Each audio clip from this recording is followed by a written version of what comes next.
Hello, everybody, and welcome to another night of Grievance Dungeons and Dragons Founders Game. This is April 2nd of 2017.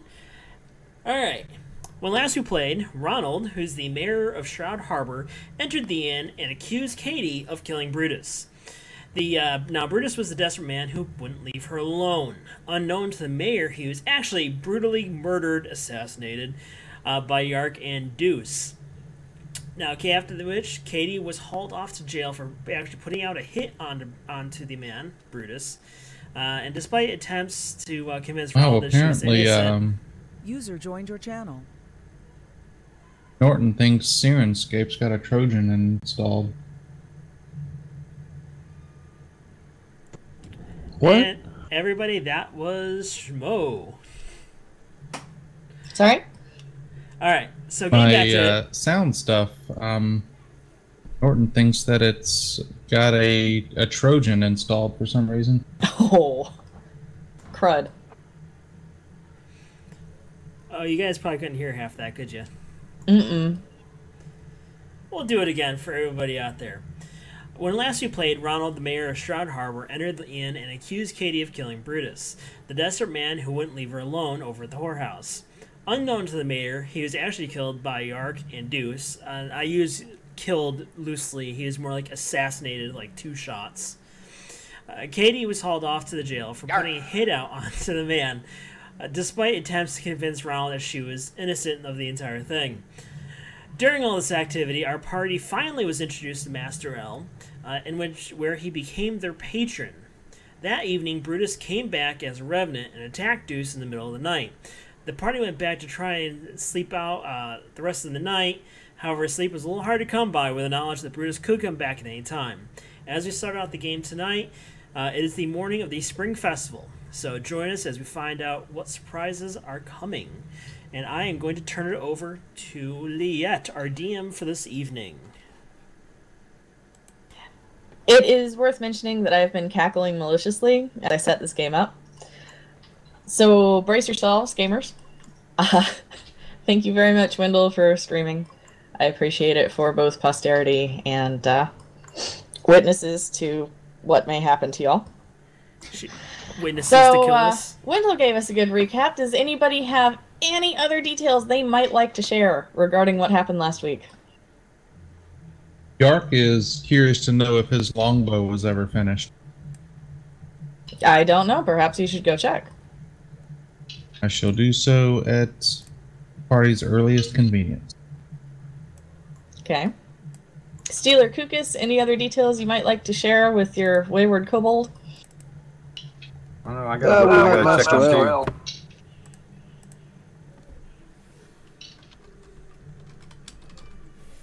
You did meet Master L. And Mr. Schmo / Yark, it's worth noting that the mayor fined both Todd the innkeeper and Gertie for this atrocious murder in his town, which Master L offered to pay for both of them, as well as a thing called a weregilt, or a man price, for the murdered gentleman at the whorehouse. Should his family come along, he wants to ensure that D&D style life insurance is paid to them for him having been straight up murdered. Todd, the innkeeper, was implicated in this as he happened to throw the man's body off the dock and was seen by several people because Todd was not very subtle. So, Master L took your party under wing. So this morning is Saturday morning. Everyone had a very poor night's sleep after Deuce was thrown out the second-story window and attacked by the resurrected Brutus, who is not at all happy with him. Anybody remember Brutus's dying words? Tell my story.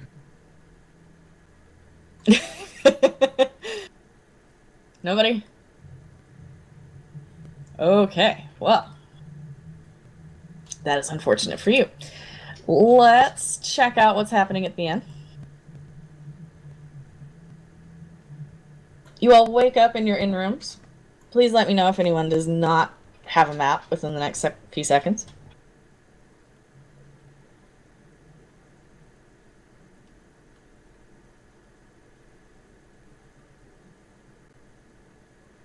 Haha. Takes it a few minutes to load There we on go. this thing. You know, I really should use the right icons for y'all. One sec.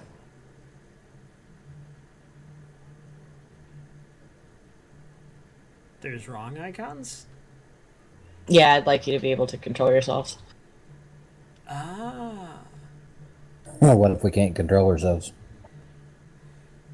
Oh, fun things will happen then. Well, Katie is in jail right now, so...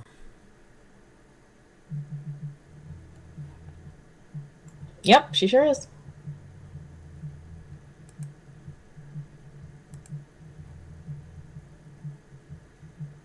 Alright, so you wake up in your room. What would you like to do?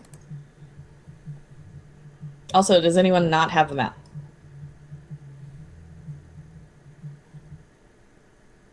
Cool. This is morning. It is morning. It is Saturday. It's festival day. Breakfast. Is our bar gonna break onto song? It's festival day, it's festival day. I gotta eat first. Alright, as you walk into the tavern proper, you hear the sounds of dishes rattling around from the kitchen. You smell delicious things like bacon. You see Master L and Cole sitting at a table across from the bar.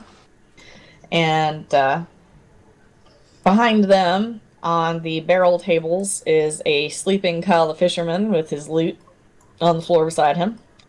He's drooling a little bit and snoring. And the 3 Dragonborn you met yesterday evening are sitting at another table, obviously waiting for breakfast.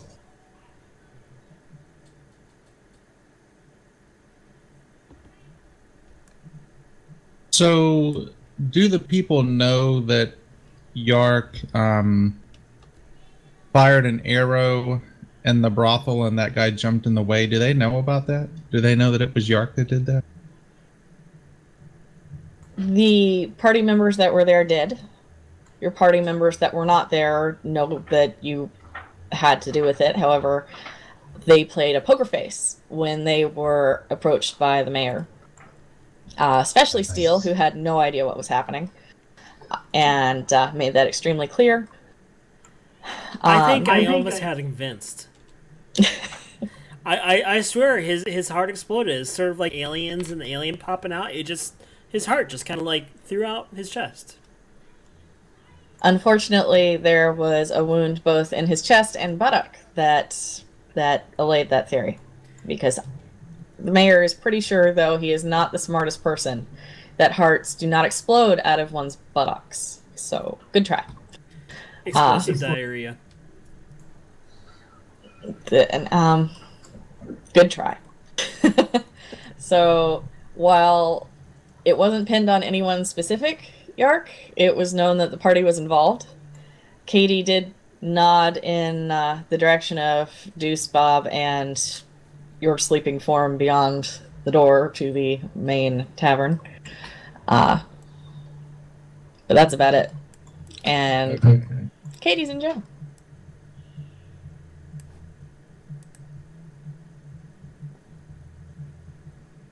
So Bob, you go to sit with Master L.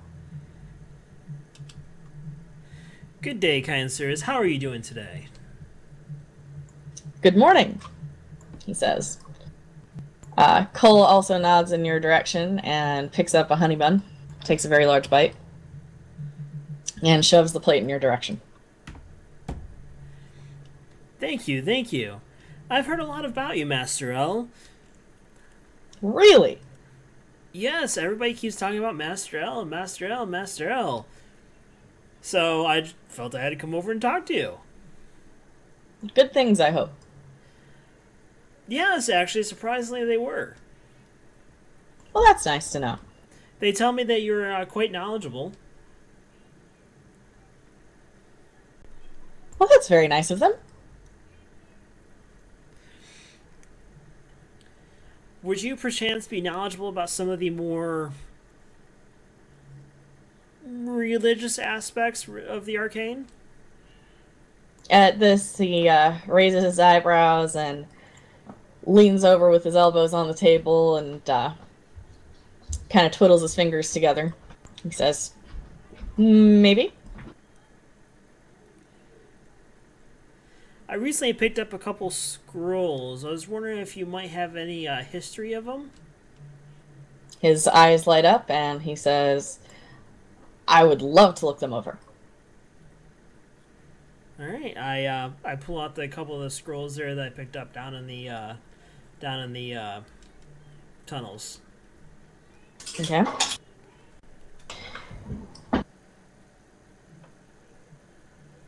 He examines two of them and nods and says, "You're a healer. I'm sure you're very familiar with these," and hands them back. When he gets to the third, he abruptly stands up and walks over to you. He says, very quietly, "Do you know what this is?" Do I? Yeah. Yes, I'm familiar with it. Well, come here, come here. And he grabs your sleeve and pulls you out the front door. You find yourself on the stoop. He holds the scroll up towards the morning sun. And as he does so, aside from the writing already on it, you see more appear. As though the warmth from the sunlight has activated it. Oh. It's a language you don't recognize. However, Master L turns to you and says, "I'm not sure if you've really examined this. But, so you know, the first use of this will be extremely powerful. And subsequent uses, because you see this recharges if it is held up in sunlight each day for 3 days, will be of standard ability. This is a very powerful artifact. I hope you use it wisely." And he hands it back to you. Thank you. I was unaware that these even existed. I have not seen one before. You are a very blessed young man. Thank you. You should have some bacon. And he walks you back in and sits back at his table. At that, Todd comes out of the kitchen with a steaming platter of bacon. He sets some down in front of the party at the bar. It smells delicious.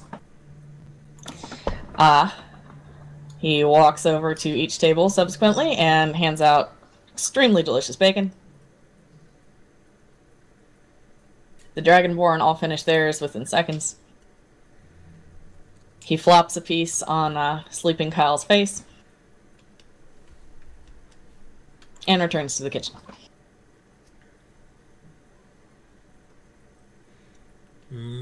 Bacon.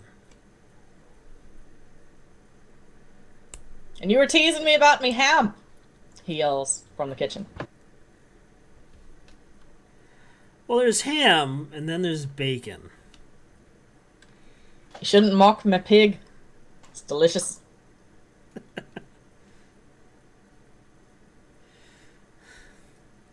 Well, after everyone finishes their bacon, Master L stands up and goes, "Excuse me, gentlemen," and he is addressing both Bob and the party at the bar. "Would you meet me in about an hour over at my home? I'd like to discuss some things I've been looking into. And I'm sure you all would like to let your breakfast settle a bit."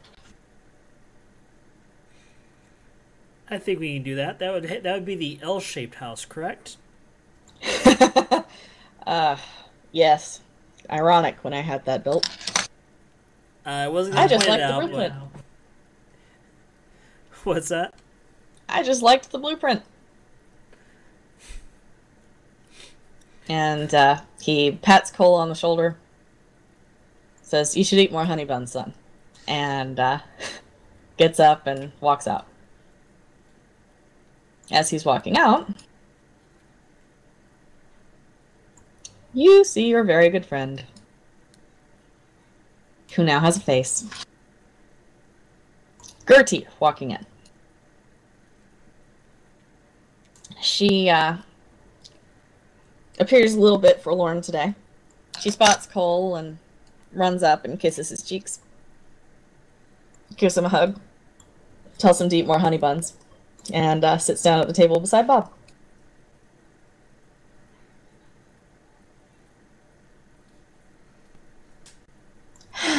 And she sighs very dejectedly. What do y'all do? I didn't catch it. Who is this? Gertie. Well, obviously, we asked Gertie what's wrong. Oh, you big handsome man, you're so sweet to think of me. I'm so very concerned about Katie. She's in that jail all by herself. Do I smell bacon? And at this, Todd pokes his head around from the kitchen and says, "Aye. You want to bring her some?" Oh, would you give me some bacon to bring Katie? And Todd nods rather enthusiastically. I'll even go with you. And he goes back in the kitchen. You hear him rummaging around. Some skillets go clang. Over at the Dragonborn table, Tegan flinches, hearing the clanging. He pops back out and comes up to Gertie with a very large picnic basket. Gertie holds it for a second and promptly drops it and says, Oh, goodness, that's so heavy. She walks over to Steelheart and she runs a finger down his arm and says, Could you help me carry it, dear? You're just so strong. Todd was going over there with her. Todd rolls his eyes and says, "She wants the orc." That is Sure. wrong. That's wrong on so many levels. I'm an orc. I don't have standards. Well, you can all come too. You can check on Katie with me.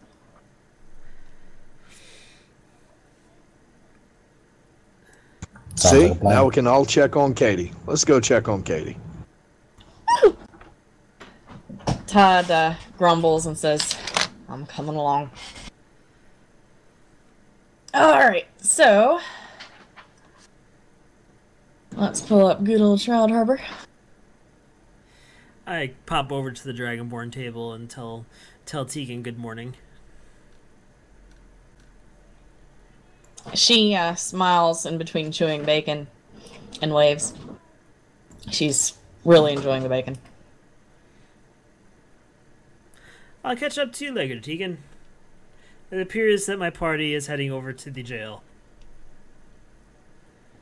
She chokes a little bit and snortles.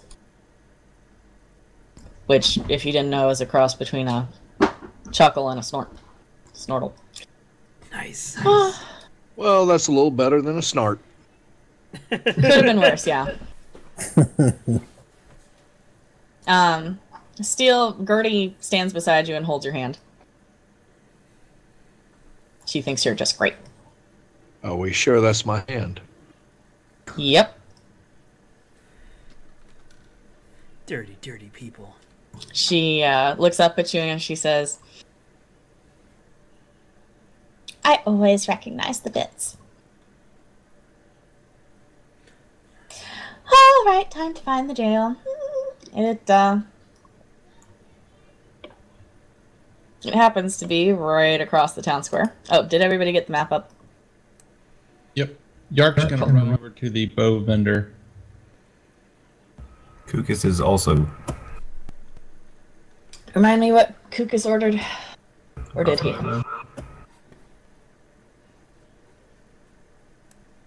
Crossbow. Oh, yeah, you did order a crossbow. Okay. If you pull it up in the PHP, it's the standard cost in the PHP. You can go ahead and add it to your inventory.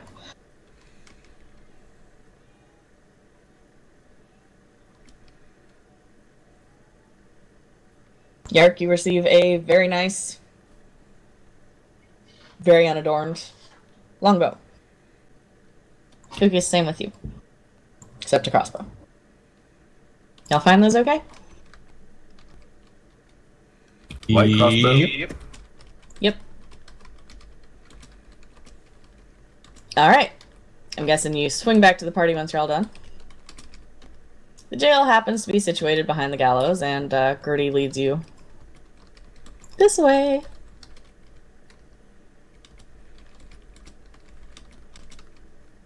She's practically skipping.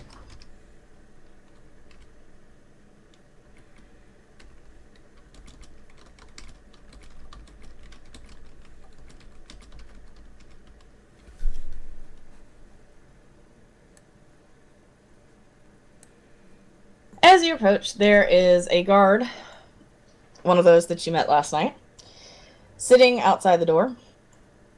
He is very blearily awake. Obviously, he's missing some sleep. And he eyes the picnic basket and says, "There better not be a file in there." And he glares at Todd. Todd says, "It's bacon and honey buns, you idiot." So, the guard opens the door. It's very dark inside. And you don't see a whole lot. Ah, damn it, I just got the other map resized. Sorry. Do you know how much of a task that is on a tablet? I can guess. Sorry. Haven't you gotten a pen yet? Or a pointer?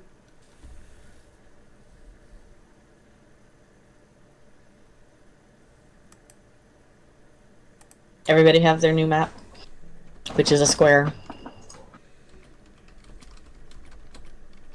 I do. Alright. Everybody let know when you have your map up. I have my map up. Cool. I guess a better question is anybody missing the map? I'm the map, I'm the map, I'm the map. I have a square with a chair. That's about right. Thank you so much for getting that stuck in my head. For the record, Wendell. No problem, that's what I'm here for. Annoying earworms. That's beyond annoying. That's into painful. Okay. So everybody's here. Immediately, what would be northish, you see an empty jail cell.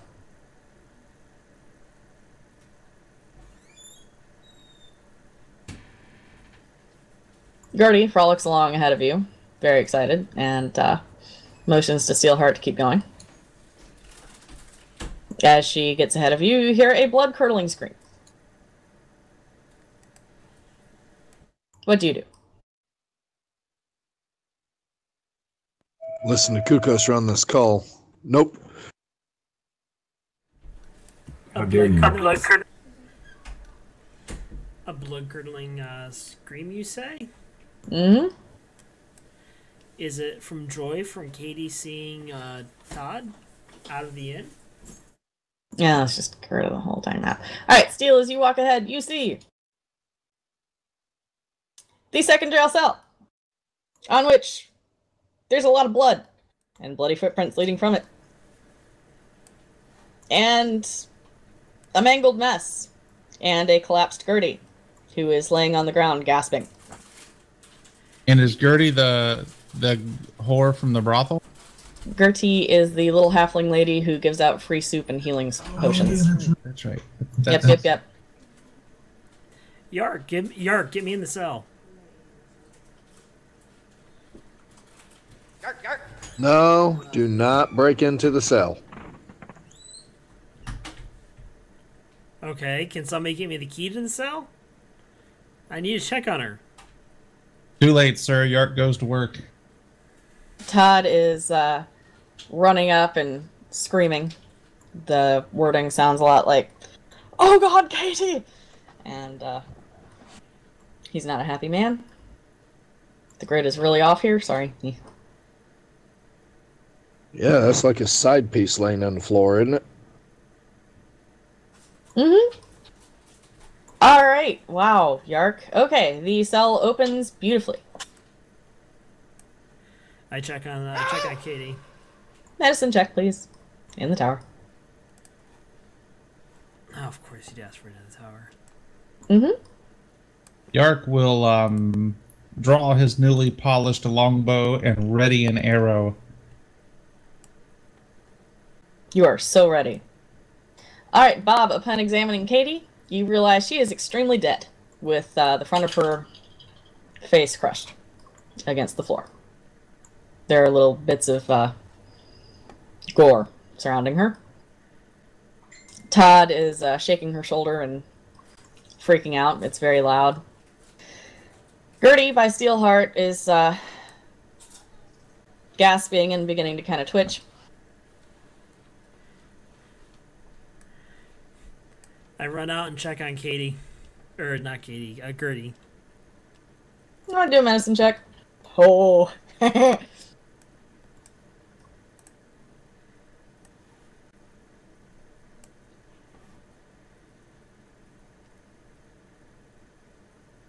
As you check on her, she stops breathing. Her eyes roll back in her head.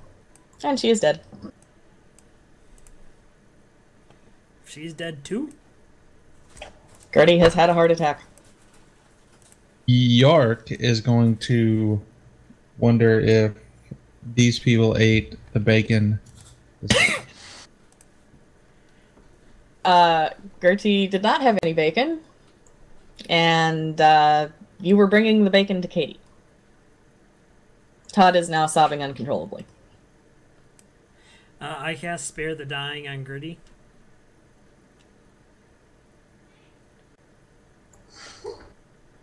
How does that work? Let's see. Well, it should stabilize her, and then I can like throw some healing spells at her.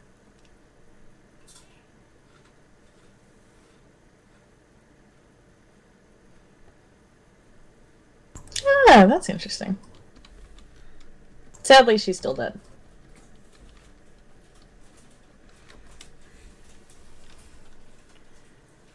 The twitching and stuff, that was active dying. Dead. So no Spare the Dying, no healing spells? Well, I mean, you can try it, but she's dead.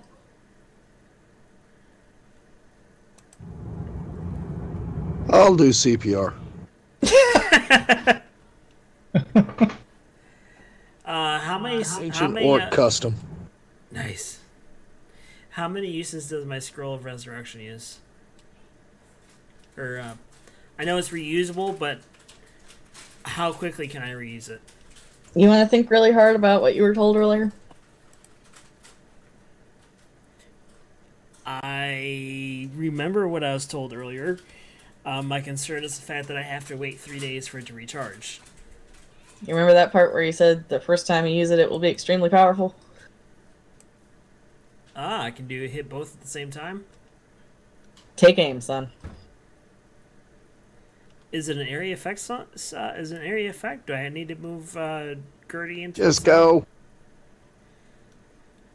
I cast. I mean, you could drag. You want to drag you over to the blood and gore? I mean, it's cool.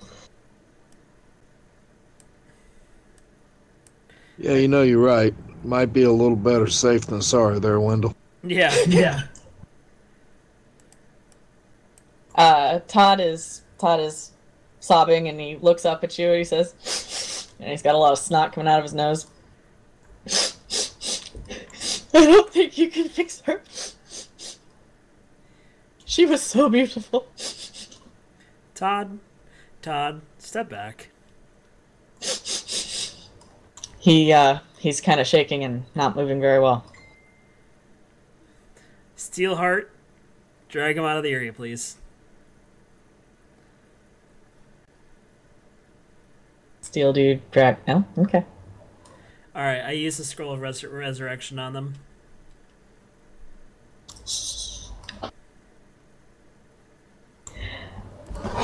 As you read the scroll, you are filled with an extreme warmth. Like having an intense sunburn, like I got on Saturday. Go figure. Or drinking a little Amarula. That stuff was delicious. It was amazing. Anyway, happiness fills you, and you feel power course through your fingers, up through the scroll, and the words and blessing of your god flow forth from your mouth. In the distance, you hear a... what's a good way to describe it? A vibration of power flow out from you. Thum. And as this sensation fades, you see Gertie start blinking, rub her face, which is, go figure, a little less wrinkly. And she sits up. She happens to be sitting on Katie's legs, apparently. And she blinks a few times and raises her hands and says, "Is this blood? That's icky." Katie twitches. You hear her sniffle. And Gertie rolls off her. Oops, that's the wrong one.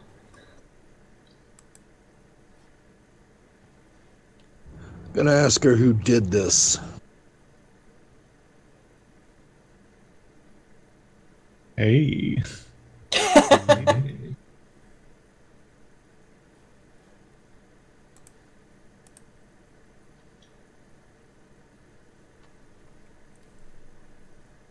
Trix, would you like to share that with everyone? For the record. Yeah, I think that we should think about using that scroll to raise up the dude that got yarked. That way we don't have to worry about keeping watch at night every night, so we don't have to worry about somebody getting thrown out of another window. That might be a good thing to ask somebody who knows a lot of stuff. Yeah, so I said we need to talk to Mr. Ale. Maybe. Well, Gertie and Katie both sit up, and Katie uses one of the back parts of her dress, not covered in gore, to clean off her face. Todd runs up and throws his arms around her. He becomes a gory mess, too. And Katie blinks at you all rather stupidly. What happened, Katie? Did I have a nosebleed? Yeah, hell of a nosebleed. Oh, Yeah, must have hit something vital. Do you remember anybody being in the cell besides you? I remember getting ready to go to sleep. I remember washing my armpits. It had been a bit of a stressful day, and, no. Now I remember you. Want to examine the footprints? Alright, want to roll me an investigation? Todd, right now, is slobbering all over Katie. And he alternates between slobbering all over Bob and going back to slobbering all over Katie. Watch the robes, watch the robes. I'll wash him! Steel, you recognize these footprints as a medium humanoid type of person. They end abruptly. And you notice lots of water. Just in little drips all around both the footprints and in the cell. Water? Water. I maybe searched the somebody was- area where they ended to see if there's some type of cellar or passage or something. There is just stone. That's Yeah, I'm sort just gonna of move up and like check as well. sort of like somebody was thrown off a dock. Hold on, I gotta run over and give Yark some guidance. Also look above us. So Yark, thank you. Add a 1 to whatever I rolled. Okay. Still, upon looking above you, you see nothing abnormal.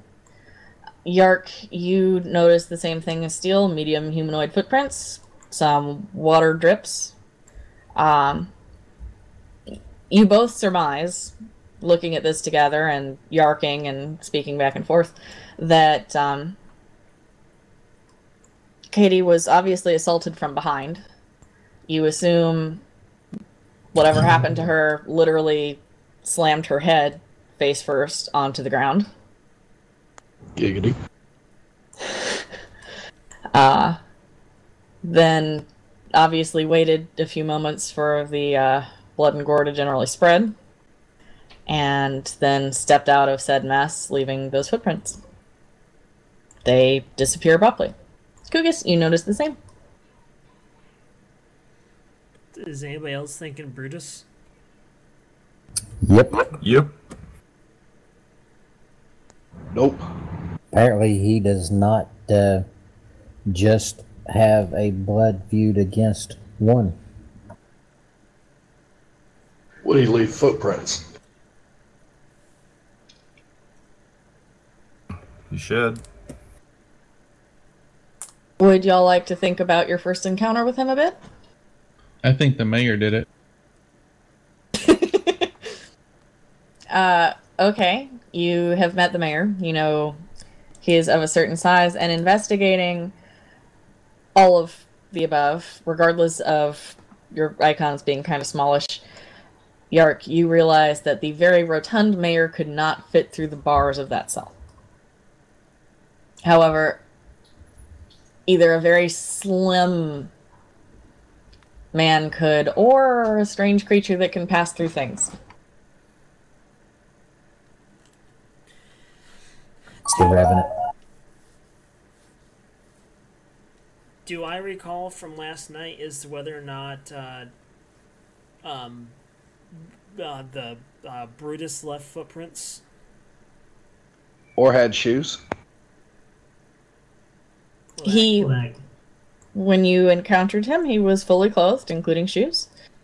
Want to give me just a basic intelligence saving throw on the tower? Or wisdom, even, Wendell?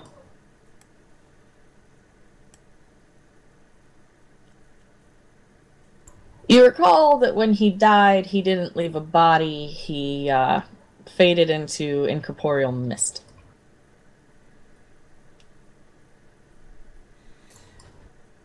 I mean, he might go to that when he wants to. He can come back once a day if he dies.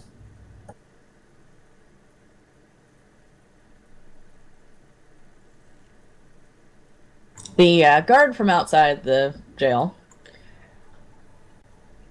walks in yawning, and his eyes get very, very, very wide at seeing the bloody footprints and Gertie and Katie sitting in lots and lots of blood. And he curses a lot and asks, "What in the world?" Well, you weren't paying too much attention there, were you? I heard nothing. I was here all night, and I'm tired for a reason because I was awake and nothing. Good God, Maybe Katie. you're just tired because you just woke up. I'm tired because I was up all night. Katie, you didn't try to kill yourself, did you? And Katie crosses her arms and raises an eyebrow. Todd grabs the top to the chamber pot just beside him and tries to fling it at the guard. It doesn't go very far. What do shoes look like? My shoes? He turns with his back to you and raises both feet. They are covered in dirt. From outside. I don't think Katie's safe here. Obviously not. You need a bath. And he looks at both Katie and Gertie and Todd. Come on, get out. And he motions for them all to get out. They all proceed towards the exit. Katie sighs and says, can I just go back to my home and take a bath? You need to talk to Ronald. Is all the guard replies. You. And the guard points at the party. Says, come. Which I assume you are. So upon exiting the jail,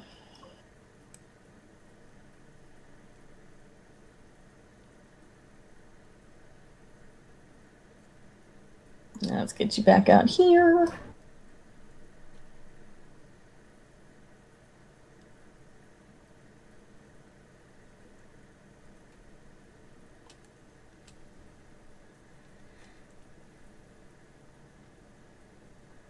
You notice lots of folks coming in from the north, which is the highway into town. Can you push that map back out to me?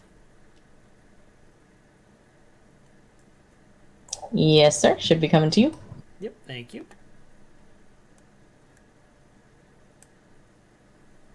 Everybody getting the map okay? Mm-hmm. Yub. Or yark.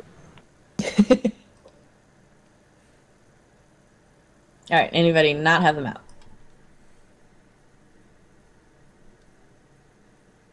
Cool. Okay. The guard motions you to follow him directly to the south. And you guys happen to recall that the mayor's home is right here. You all get some very strange looks, since 3 people that you're traveling with are covered in blood, including Todd the innkeeper. No one seems particularly surprised at Katie or Gertie, though. Alright. You're at the door. What do you do? The guard kind of, knock. In cool. a very orcish way. So in other words, it's rattling on its hinges. Got it. From inside, you hear a crash. And some yelling. It's rather incoherent. And out steps Ronald. He's drunk again. Would you like to do a medicine check on Ronald? Yes. Okie dokie.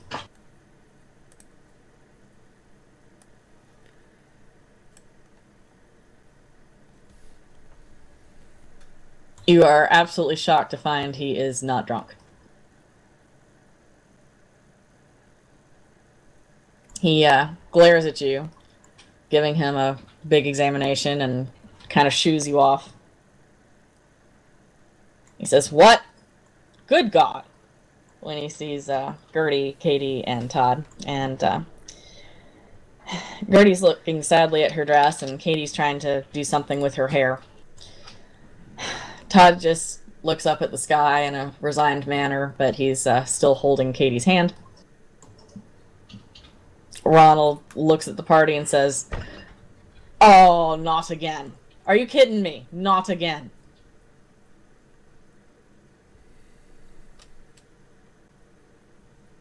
Not again, what? There was a murder yesterday, and now these 3 are covered in blood. Who did you kill now? Someone killed Katie. Excuse me? Someone killed Katie. She's not dead now. And he pokes her in the shoulder. And she's not in jail. She got better. He walks up to you and he glares at you. You're one of those healers. The real ones. Not like her. And he points at Gertie. Yes, why do you think I am so concerned about your health? Because you're a meddler. Like all the damn Southerners are. Because I'm a healer. I'm concerned that you're going to die. Of course I'm going to die! Exactly, let's try to make that wait as long as possible. Now, if we go inside, I'll give you a good checkup. We'll work out a good healthy diet for you. You know, maybe cut back on the alcohol, get some more greens into your diet. He spits on the ground and walks away. He comes up to Todd.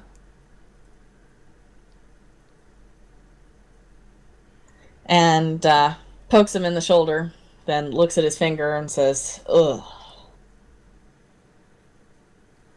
What do they mean she was dead? Todd's still kind of a blithering idiot right now. And he stammers a bit and starts clearing his throat repeatedly. Nothing's coming out of Todd right now. He starts sniffling again. There's a lot of snot. Gertie looks high as a kite. Respect for Todd. You what? I'm losing respect for this puny man. You really liked his bacon. Mayor Ronald. He makes a good wife. Wow. Wow. Mayor Ronald points at Kukus and says, You look brawny.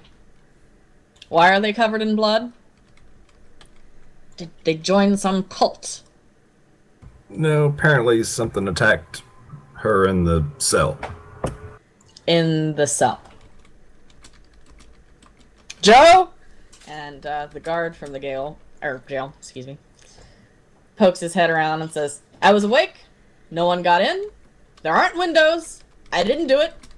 They looked at my shoes. It wasn't me. I'm going to bed. And he runs. Hey, Ruff! Hey, sorry y'all. It's been a very stressful day. But we just killed some people, so come on in. What is stress? You don't want to know.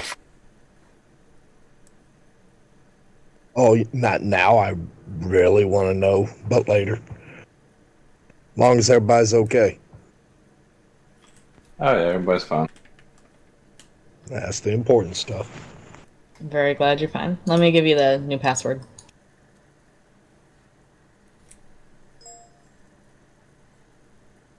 Alright, that should get you on the server, Ruff. And quick recap for you. Oh, you weren't here last week. Alright. And you weren't there for the makeup game. So. Learn things. Killed things. Deuce fell out a window, and we have a stalker. Yep. He's very angry. An undead stalker. And very badass stalker. Hmm? He might get better.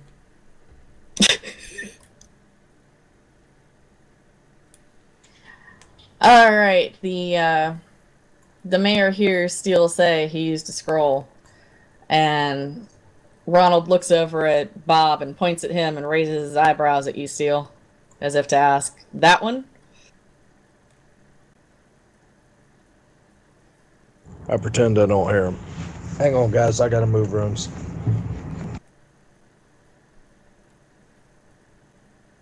Alright. Mayor Ronald walks over to you, Bob, and he mouths at you. He doesn't say it. You used a thingy to make them not dead? I don't know what you're talking about. Huh. You keep that in a pocket or something. Under wraps. And he pokes you in the shoulder. He walks back to Katie and he says, so you were dead, and now you're not dead? You look like hell. No, your hair is red, but it's not supposed to be red with blood. You should go get cleaned up. Talk to me later. And he looks at Gertie and he says, were you dead too? You look like hell. Well, wait. And he eyes her a little more closely. It looks like you took 10 years off. Gertie giggles. Ronald walks back over to you, Bob, and says, I'm talking to you later. The halfling looks good. I kind of choke a little bit before replying, of course, we can certainly work on your diet later. And he goes back home. Though he does tell Katie, I suppose I didn't have to execute you. And I suppose you're not going back to jail. You're not working this weekend. Katie just kind of stares at him and blinks. Todd sniffles and leads her over to the whorehouse. Along with Gertie.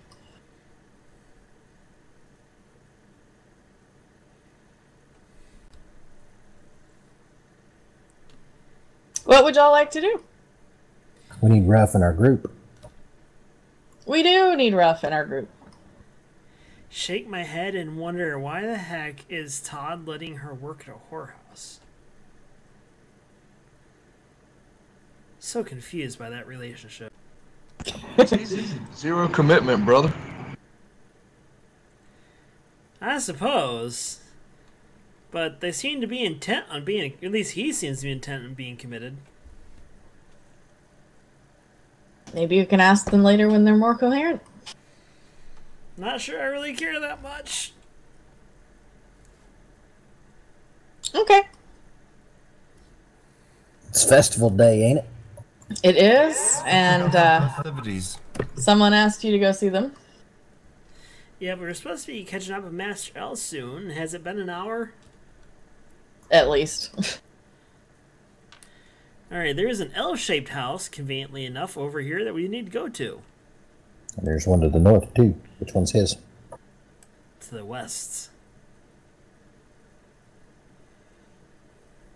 So you're gonna go to his house. Yes. Whichever one's his? Wasn't We said to meet him, right? Sorry, Kukus? You said to meet him at his house, right? Mm-hmm. To the house we go.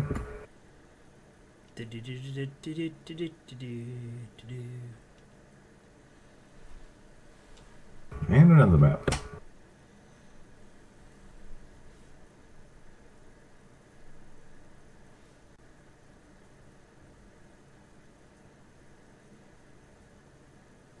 All right.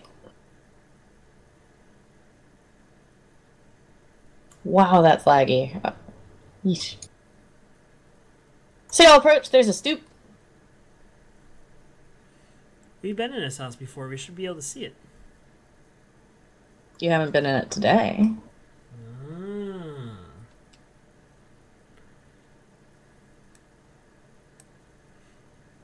I knock on the door. You hear him, come in. Leah, say that again. Not come in, but the other part about the house. You haven't been there today?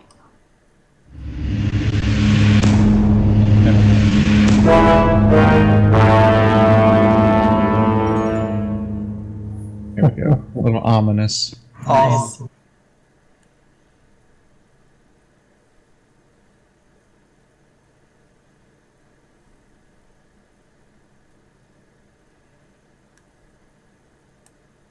Again on the piano, Yark. He likes the piano. Somebody's got to. I was just fixing to ask you why there was two coals. He was moving really fast and there was a blur. As you come in, you smell something very familiar, like Gertie's soup. Master All standing in the middle of the room with his arms crossed, grinning at y'all. He says, "You came. Good morning. Good How was morning, breakfast?" Miss Hill. Bacon with the side of murder? What? Yeah, there was an incident over at the jail. Katie died. So did Gertie. What? They got better. At the mention of Gertie, Cole storms out of the kitchen and says, Grandma, what happened to my grandma? She's better. She's fine. She just kind of died for a few minutes. What do you mean she's better? She can't be dead. What are you talking about? She's over at the whorehouse. She's fine. At that, Cole runs out the front door. I may drop from the game for a second. I'm switching Wi-Fi connections. We'll see. Okay. Will you be able to hear us? Yes. Okay, cool.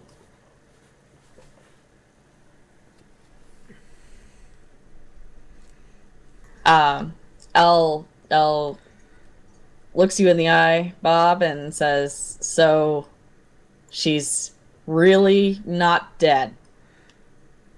Really not dead. Well, that was convenient timing. It was, wasn't it? But she's even got a few extra years on her, so she'll live longer now. Good God, you'll never be rid of her. I was thinking the same thing. Well, I'm unsure if you're up for any more excitement this morning, but I don't know about you, but I don't particularly enjoy crowds, and this morning is guaranteed to be quite crowded.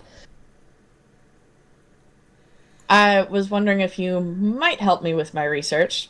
Just a brief mission. This is very simple. I told you last night that I am researching the history of the area.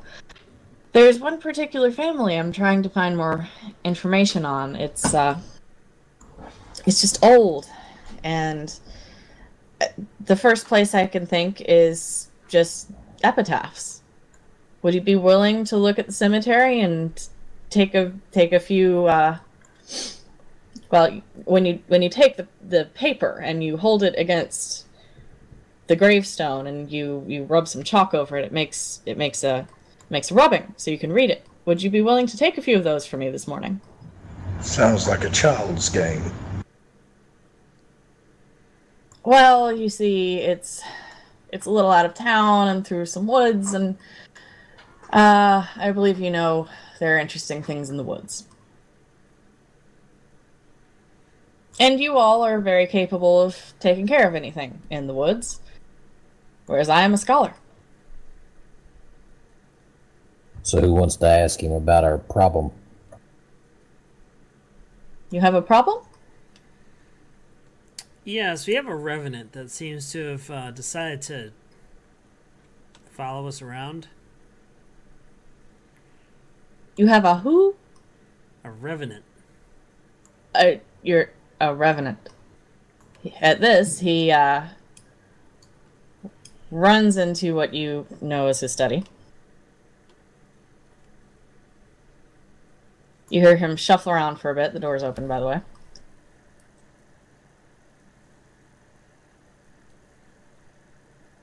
You hear papers flipping, and he's muttering.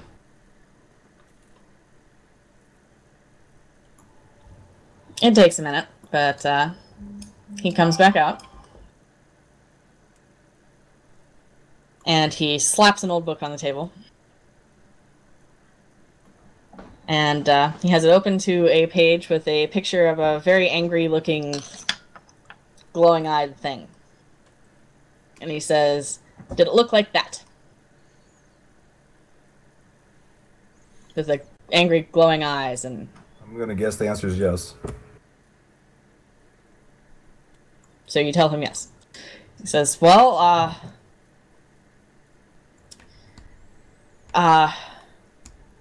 that's bad. Who's it angry with? Yark, Deuce, possibly Katie. Why Katie? She put a hit out on him. Huh. Wait, what happened this morning to cause Gertie to die? I think Gertie just had a heart attack. From... She hasn't worked in a while, so I'm guessing it was an exertion. No. She saw Katie, covered in blood with her head smashed in, and she kind of croaked. And Todd didn't die too. No, he's just a blubbering mess, and to be honest, he still is. That doesn't surprise me. He seems kind of like a wuss. His mother His mother died a couple years ago.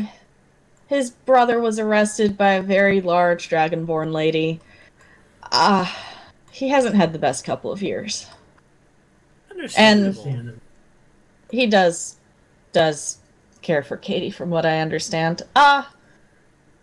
Well, gentlemen, it indicates here that a revenant can be put to rest permanently when either the object or objects of his vengeance are dead, and it sounds like one's down with Katie. Oh, she's back. She's okay. Well, he should be happy that she was safe from him now. Dead once, exactly. Yes. Or you can find out why he is still angry with you. Pretty good idea. Does that scroll of resurrection have?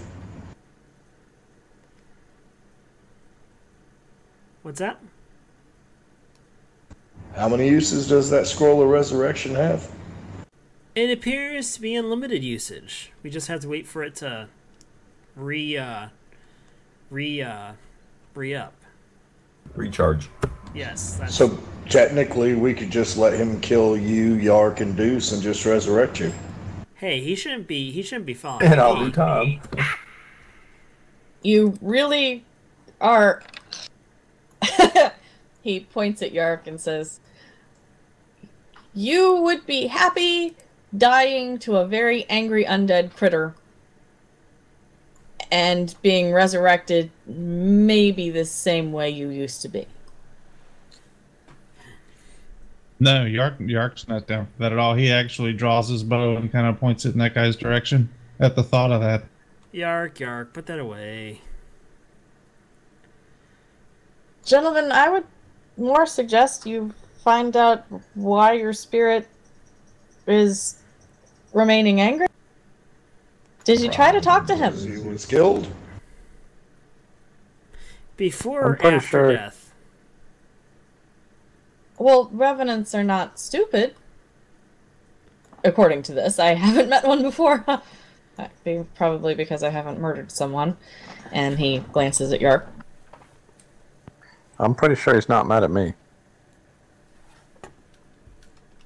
Definitely mad at Deuce. He threw him out a window. You threw him out a window? Yeah, he wasn't too keen on talking. Deuce is so scared he won't come out. That's quite violent. Goodness. Well, it is undead. It's kind of what they do. A window. I'm going to have to remember that. I'm going to write that down. And he makes a note. So, just a thought, Master L. If we use the resurrection scroll on the Revenant, what do you think would happen? I think he would find it very funny. Okay, just a thought. Yeah, because technically he's not dead. He's undead. He is a embodiment of vengeance at the moment. Where did you say you met this man? One more time. I'm sorry, Steele. Nothing. Where did you meet this man? Before or after time of death? Before. He kind of had an unusual attraction to Katie, and Katie wasn't too thrilled with it. What? Perhaps you should go back to the scene of the crime? Of course you'd send us back to the whorehouse. Why wouldn't? Maybe the poor guy just needs a little undead sex and he'll be good to go. Who do we get to be his corpse bride? Says it has to be a corpse. Master Elwin says, Katie takes money. Oh God. "Oh man, I somehow don't believe he's upset due to unfulfilled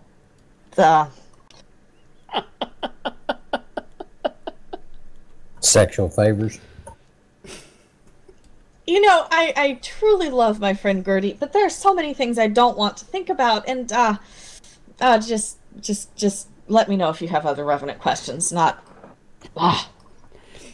What other ways other than those guys dying can we stop the Revenant? Or do you know? It indicates here that should you atone for... let me read it.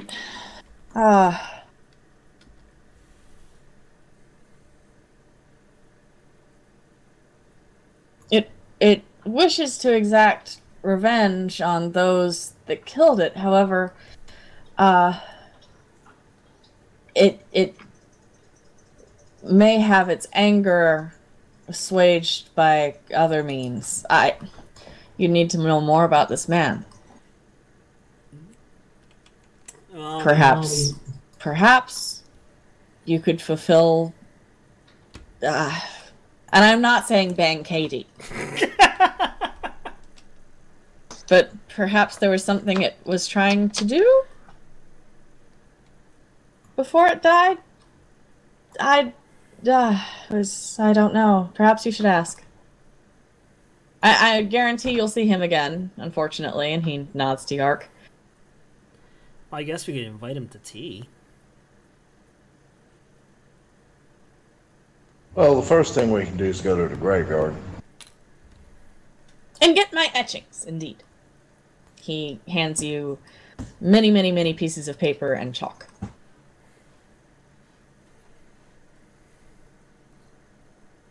He also grabs your map and points exactly where it is, which is northeast of town.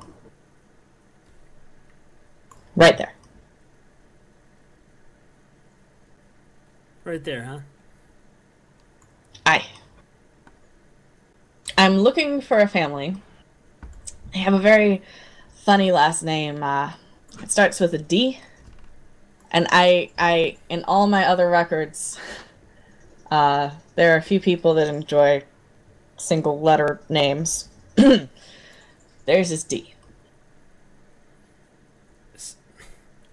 I'm not sure if I can say this. So we're going to look for the D.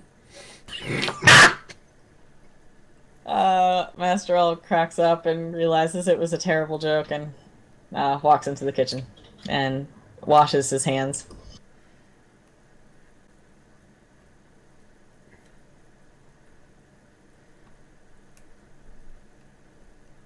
He's still smirking when he comes back out and says, "I just felt a little unclean there, but D like David, not just go adventure. You're adventurers. Go." Yeah, I think that's kind of stereotyping there. Just because we're adventurers, making us go adventure. I could call you worse things. And he looks at Yark.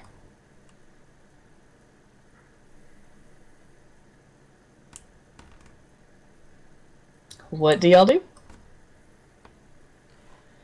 I Head northeast. I guess we journey to the cemetery of doom. Alright, so...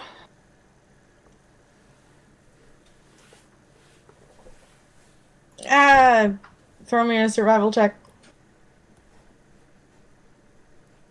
All of us? Who? For what? Getting through the woods. To grandmother's house we go.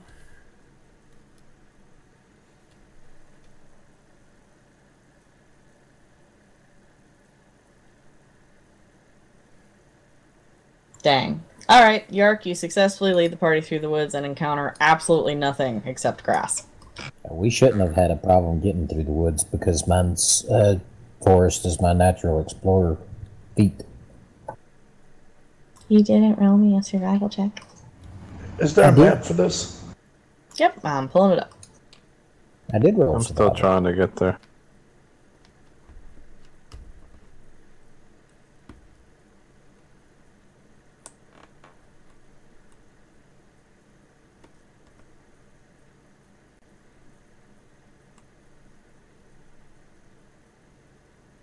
Alright, you should have a map coming up. You successfully head northeast of town, through a small strand of woods.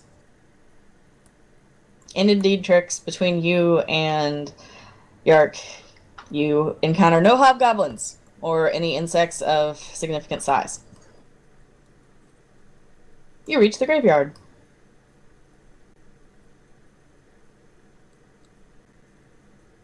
It smells like grass and trees.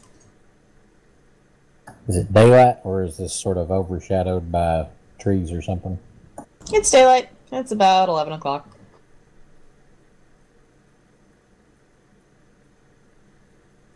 I'm looking for a D. Man.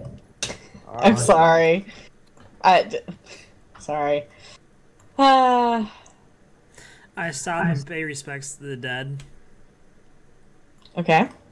Kugus, there's no D.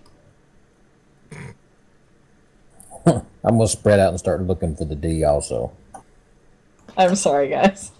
Yeah, and we're gonna play I'm this not as sure much I as want we to be part of can. this conversation. Should I point I'm out, looking Leah, for that something. Okay, the lector D. How about we specify that? The airman that is sighting a dead fisher person. Ruff also sighting a dead fisher person. I'm looking for anything besides the D. Rolling a perception, see if I can look around and see a D on any of these.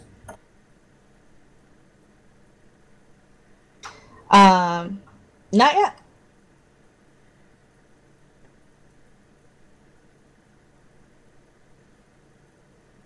Not on that one.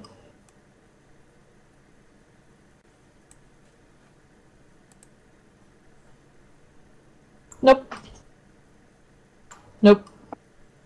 Nope. Nope. Lots of dead fisher people.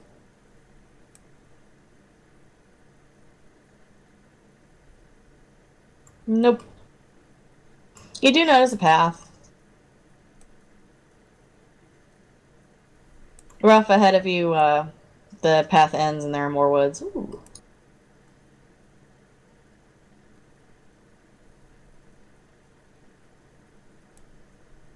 Kugus, as you approach that particular gravestone, you see a faint outline of the letter D. It's in super fancy, schmancy, lovely calligraphy crap. Bob, same thing. Fancy, schmancy, calligraphy crap D. Alright, I get out the things and do the shading on the papers. So let's rub it. Okay. Oh god. So you're rubbing the paper on the D? I'm really sorry because my mind didn't go that way. Your Y'all. mind didn't go to rubbing the D? Nope. Good job. Good job. Okay. So, you make a copy on your fancy parchment of both these gravestones. They're both very, very, very worn, as if they've been around a long time. Tricks north of you extends more into the woods. I'm looking at the back side of the gravestone. You notice some moss covering it. What do you do? Oh, nice. Okay. There are very, very strange glyphs on the back of this particular gravestone. Ooh, rub them too.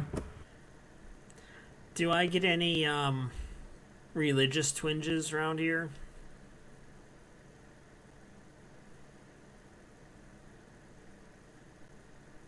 Hey guys, come look at the runes that are on the back side of the stone. Do they both have anything on the back of them? Just the one by Trix. Time out. Without using a mouse scroll, which I do not have, how do I shrink the freaking map?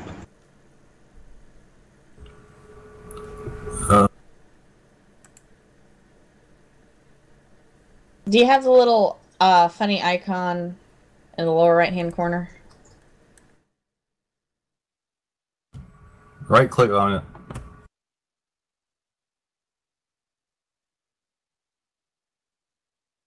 User disconnected from your channel. Uh-oh.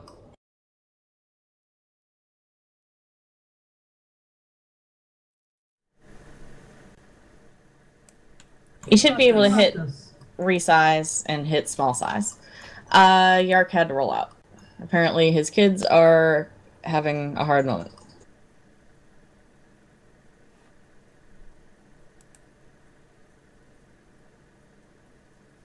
Steel, did you get it? No, I did not. Can you right-click it somewhere in the map? I don't have an ability to right click. Ugh. Let me see if I can share it out to you again, and maybe that might help. Let's do sync client view. Did it resize for you?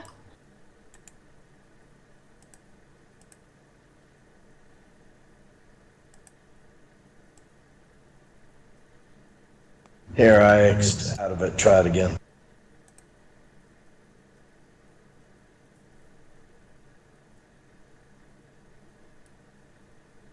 Oh, yeah. Thank God. Thank you. You're welcome. All right. So we've got Ruff, Trix, and Kukus looking at the back of this gravestone, correct? And we're making a rubbing. Okay. Not yet. We're just looking at it. Kukus, have you started making a copy? Yes. As soon as you do, the glyphs light up, and you hear a hissing noise. I stop and back away.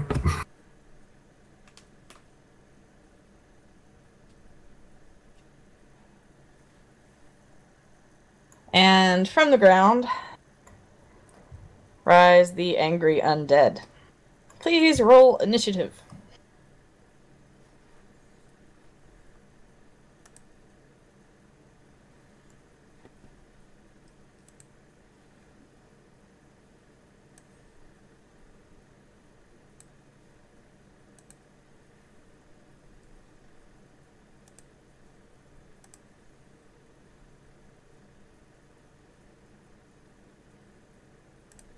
All right. Mr. Bob, you're up first. Okay, I am going to go ahead and turn undead.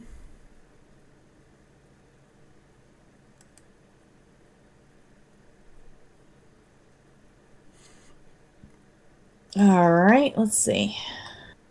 I think you need to target these dudes. Let me double check your turn undead. Alright.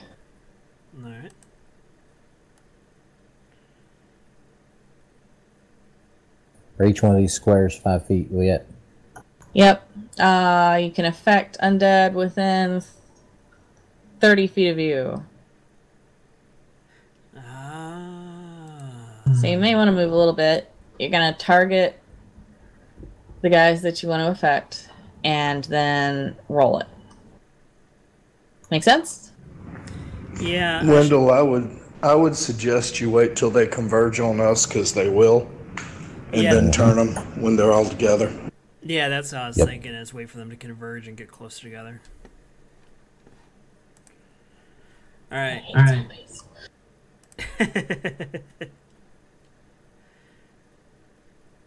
Alright, I guess I will...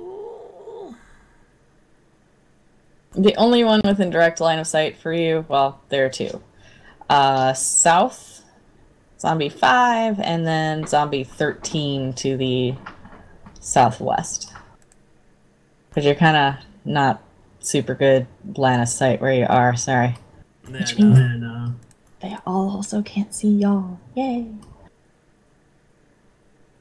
They all can't see us? Yeah, except those two I mentioned.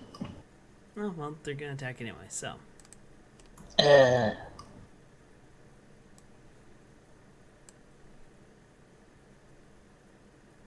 Okay. Yeah, that did a whole lot of nothing.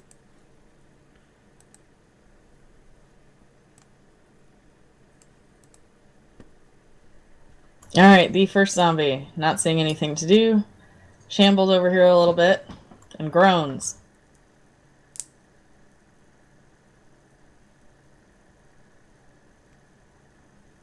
The next one shambles over here a little bit, spies something edible, and starts moving over towards Steelheart.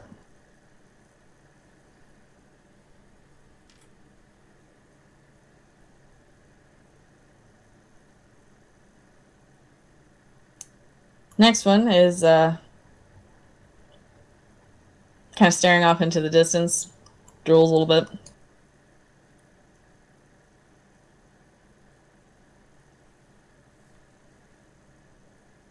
Next one walks over here, notices his buddy has moved over to something edible. Decides that's a good idea. Good lord, that's a lot of zombies. Sorry, y'all. This dude hangs out. And it is now Kukis's turn.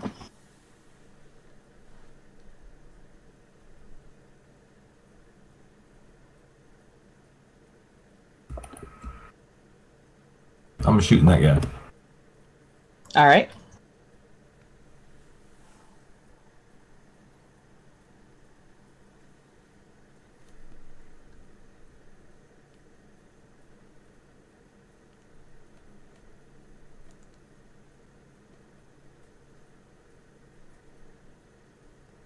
You draw your crossbow and launch a very well aimed bolt, hitting the zombie. Thunk.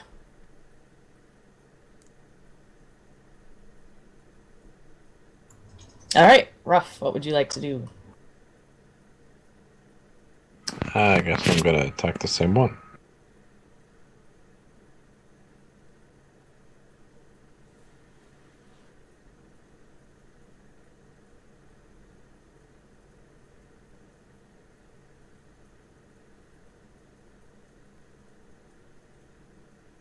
Are you gonna shoot him?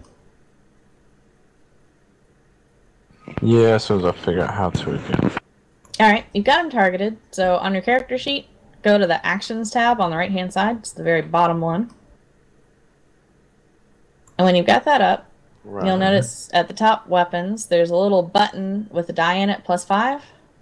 You want to go ahead and click that and see if you hit him. Well, I tried doing that. Let me try it again. Alright.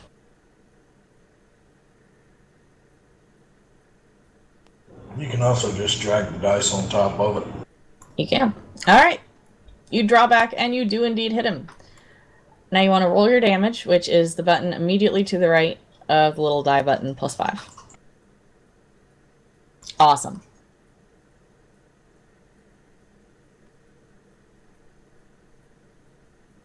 Tricks.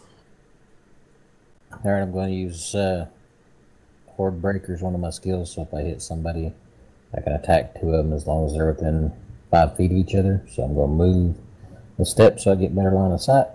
Alright. Target zombie 10 and zombie 3.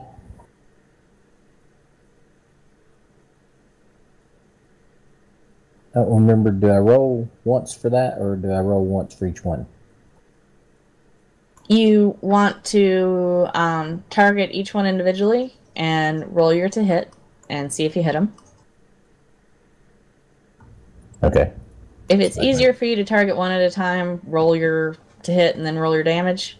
That's cool. Then you can move to the second one and see if you hit him and then roll your damage. Okay.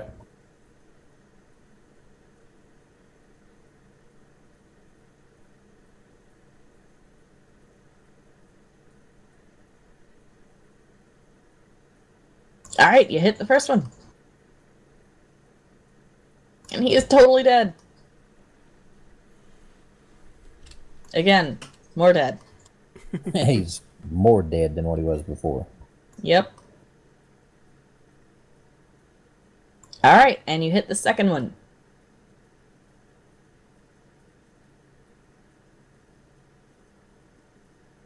Very nice, sir. Alright, the zombie down here, hearing some commotion, decides to move.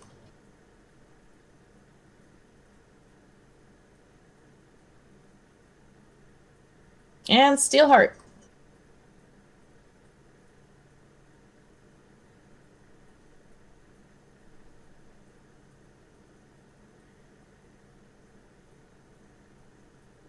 You stride over to the zombie, glaring him in his sad undead eyes, which are quite goopy. Kind of reminds you of Jello, if you knew what Jello was. Pardon me? Can you tell if I have it targeted?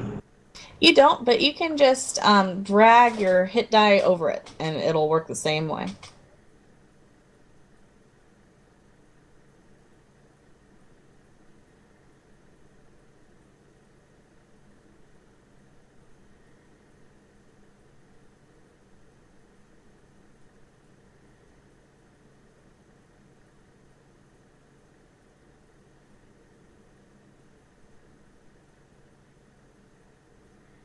You hit him.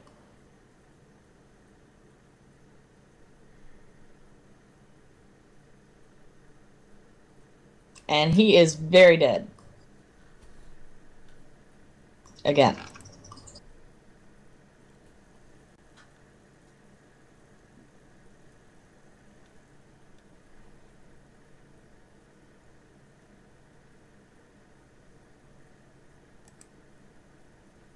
Alright, this guy, also hearing some commotion, 5, 10, 15, 20, moves up here by his buddy.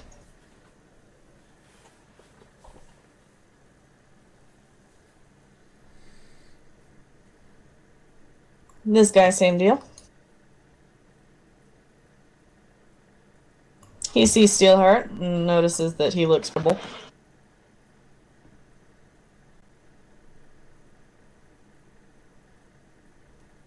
Wow, okay, look at that. He raises both arms in a slam attack and whacks Steel.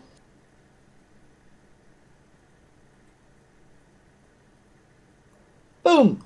Zombie seems quite pleased with himself. This little zombie over here is going to move up to try to join his buddies at the brain-eating party.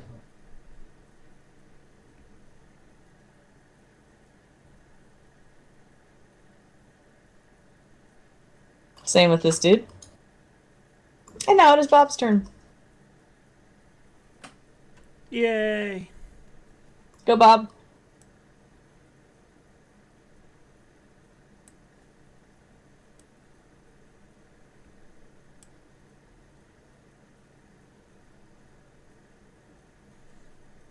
And of course I miss.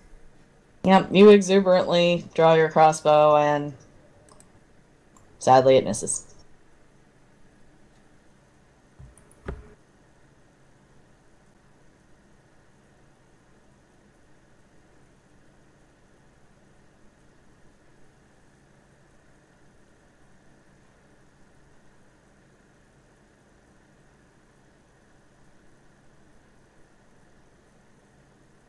Kugus.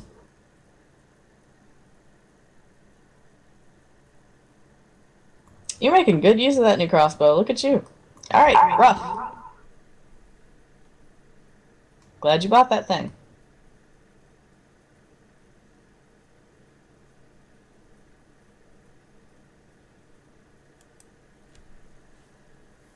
You draw back on your longbow. Launch an arrow and hit. For a very nice amount. Good job. Alright, Trix.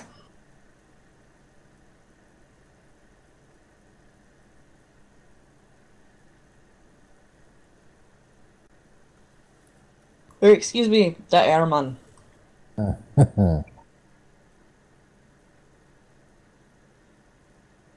You also draw back an arrow and hit. Very hard.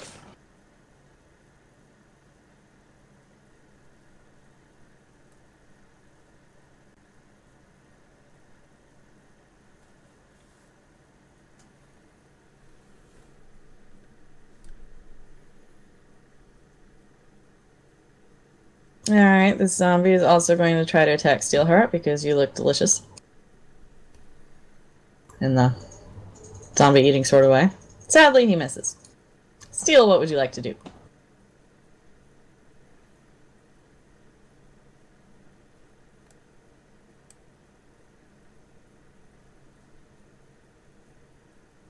Hang on a second. I'm trying to figure out how to target. Alright.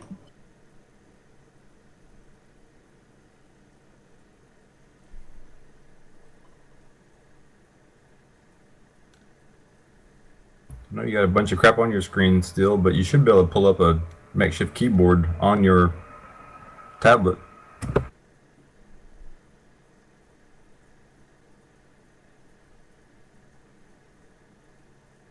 you kindly move me off of the zombie? Thank you. Yeah. Not a problem.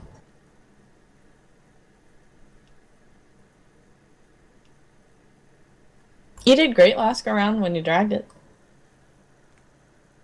Are you trying I have to... 3 different maps and screens to do it. Ooh. What's the command to target? Control left click.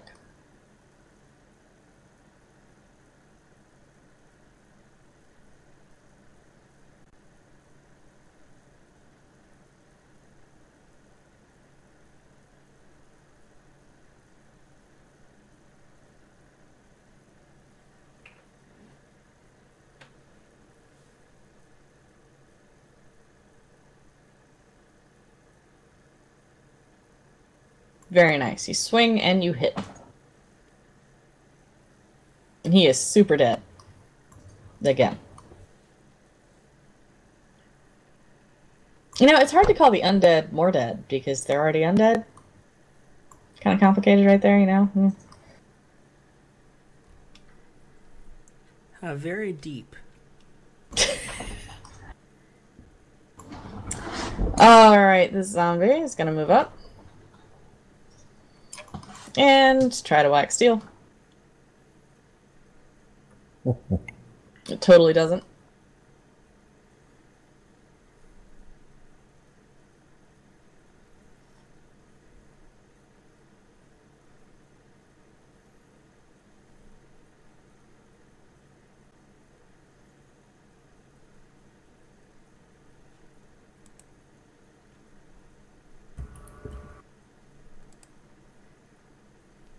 This one also doesn't whack Steel.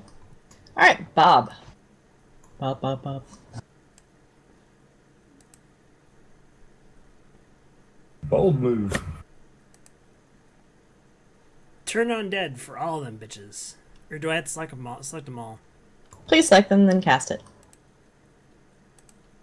You can just control left click a whole bunch of them.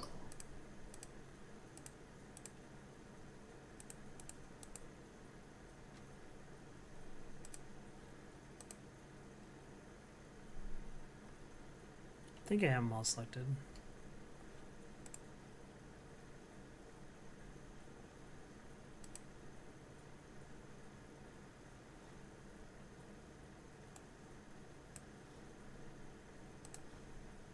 Alright, zombies 4 and 17 fail their saving throw.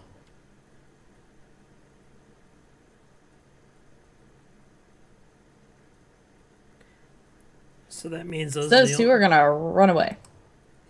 That's it. The rest, however, are unimpressed. Oh. Oh, this is a poor decision. Yeah, I'm kind of hoping there's nothing bigger now that we use that.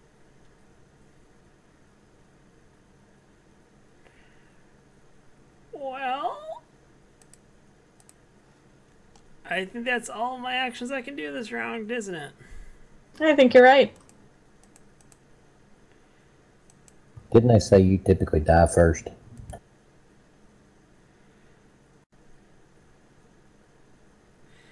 I thought it'd affect more of them. I'm sorry. They passed their save.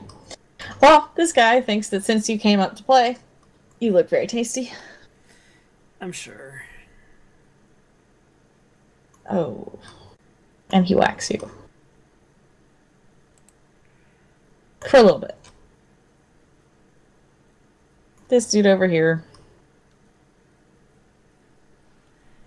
also thinks you look delicious. Oh. Can you pick up a shield sometime? I do have a shield. You probably need to grab it. I do. I've got a 16 armor class. That one misses, though. Yeah. Oh, okay. finally, something. Cookus.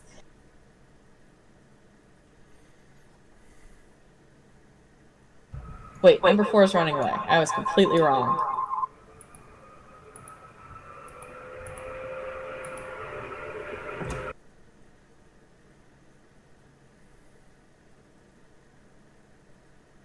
Cookus, you run up, bravely facing the zombie.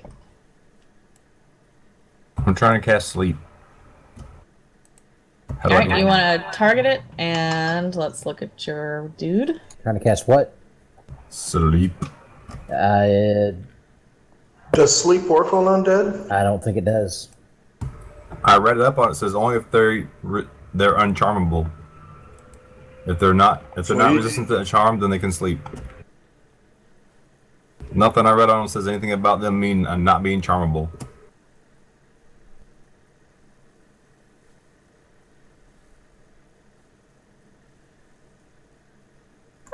Let's double check that before you waste a spell. Sure. I'm sure you got more resources to look at than I do.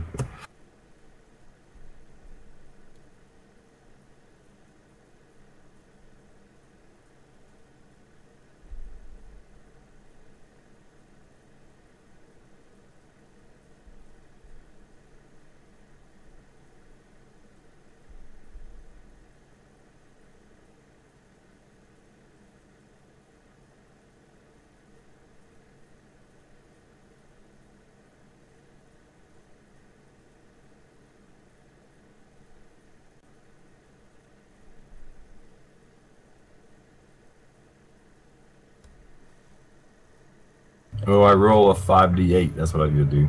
Plus some d8s for level.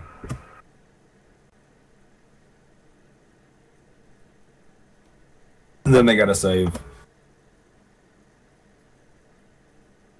Sleep does not target unconscious creatures, constructs, or undead. So, yeah. Sorry. It says undead creatures immune to being charmed aren't affected by the spell. Nothing I read about zombies being uncharmable. Maybe it reads that all undead are immune to being charmed. Yeah, I think that's the way that it is. I've never been able to charm a zombie before. Okay. They're pretty weak for the record.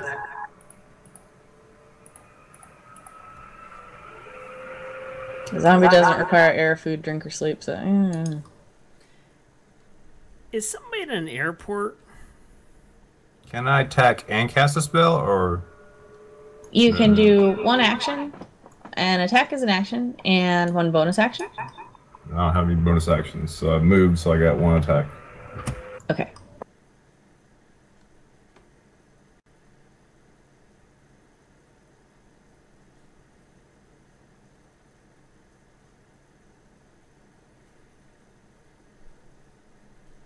Where'd number 13 go? He's still there. That's the one next to Steel. Yep, it's immediately to Steel's left. Oh, yeah, okay.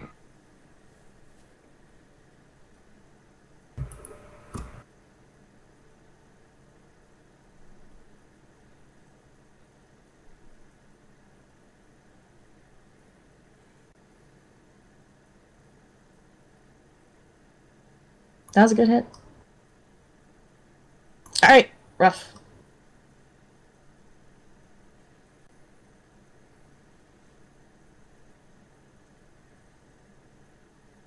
How far can I move again? I believe 30 feet. Don't want to lose contact with the zombie you're next to, though. It gets a hit of opportunity. Oh, you're not next to a zombie. Never mind. Duh. They are.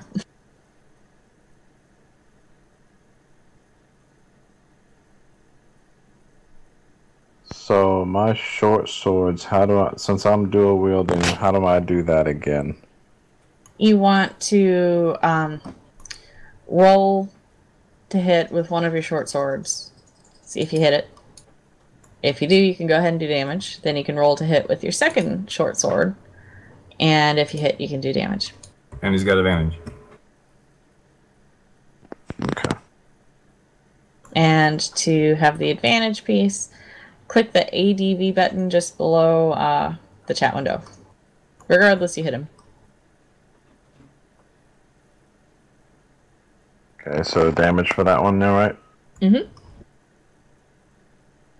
Very nice. Oh, yeah, you have a +1. Cool.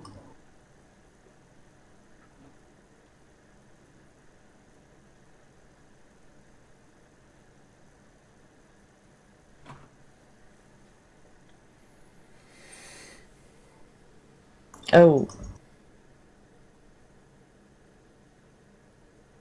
Yeah, that one didn't work out. Sadly, it did not. Alright, so that's it then, right? Yes, sir. Tricks.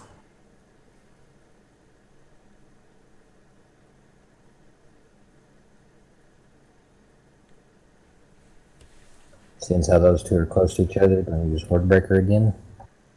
You can use that. Who are you targeting? 13? Yep. You can use that on both. Yeah, 13 and 17. Yep. I thought 17 was running away. Haven't gotten to his turn yet. Okay. In that case, going to target 1 and use it on 1 and 6.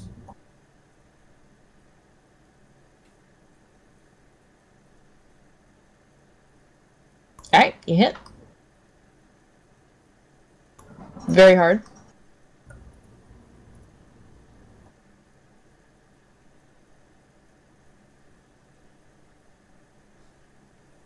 Well, I missed. Let's see. That's all I can do. Alright. Steel, Zombie 17 begins to run away. You get an attack of opportunity. Whoa, that's advantage also, right? Mm-hmm.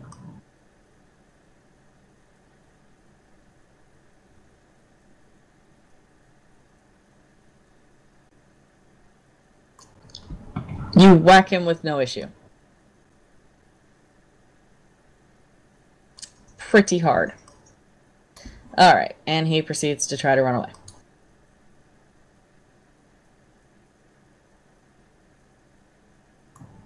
You may again act, sir.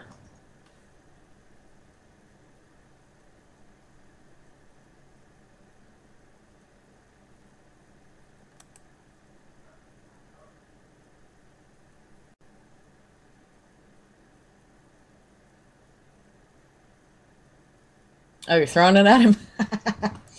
Alright, you hit him. I do have a hand axe. Nice. Alright, you damage him. This guy is going to try to whack you again. Totally misses. This dude is going to try to whack Wendell. Totally misses.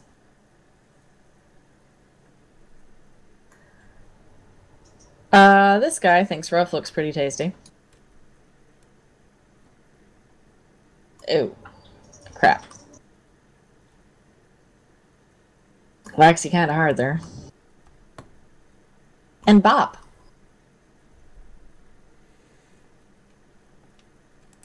Alright. Don't. Mm-mm. What's that? Don't move. There'll be 3 of them that have an attack of opportunity against you, brother. Don't move. Yeah. I was gonna try to disengage, but I've got a mace.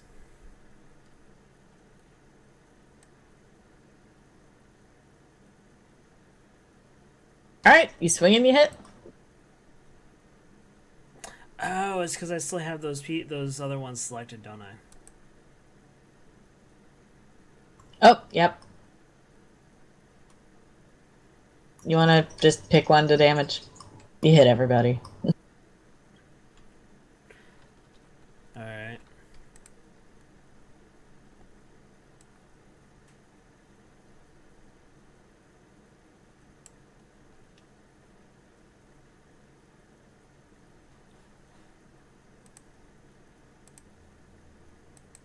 The zombie grunts.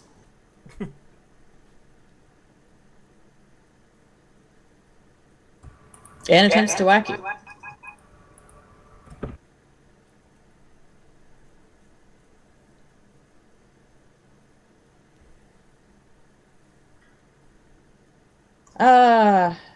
Zombie 4 is still shuffling away from you. You terrifying creature, you. Kukus. I'm gonna cast Cloud of Daggers. It's a 5 foot by 5 foot square, centered between zombie 16 and zombie 1. Okay. So you want to target 1 and 16. I have. Great. Then I'm gonna roll 4, 5, 6 d4s.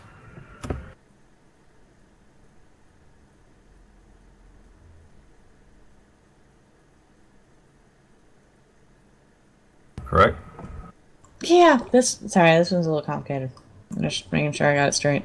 When you cast this spell using a spell slot of 3rd or level or higher. The tablet's about to do a manual restart. That's okay. We'll get you back in just a sec. Automatic restart. You can only cast it right now as a 2nd level spell. Okay. So you want to just roll the damage that you've got there. There's a little button that says damage. So if you've got those 2 guys targeted, just click the little blood drop button.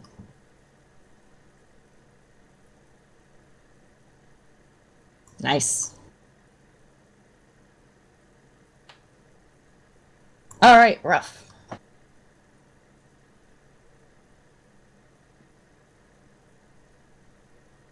And still, don't worry. Just hop back in whenever you get back in.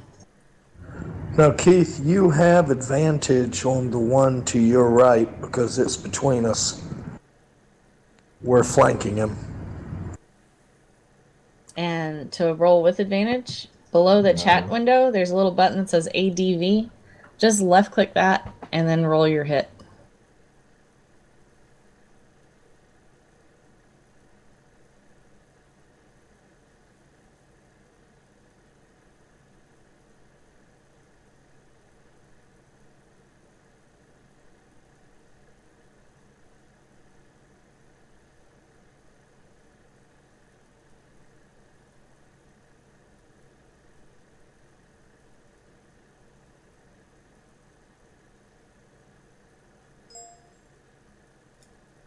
Okay, you hit him.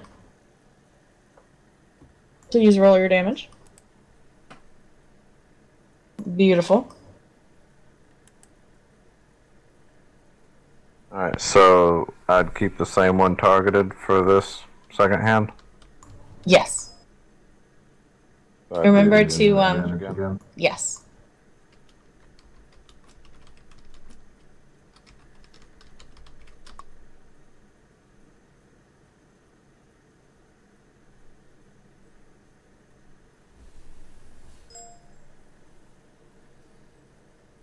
Sweet. You hit him again. And he is dead again. More dead than he was before.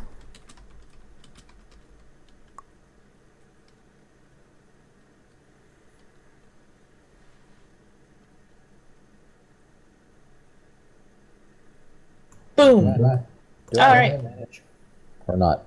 Are they facing one door or not? Right now everybody's kind of facing towards you, bud. All right. Same thing again. Horde breaker. All right.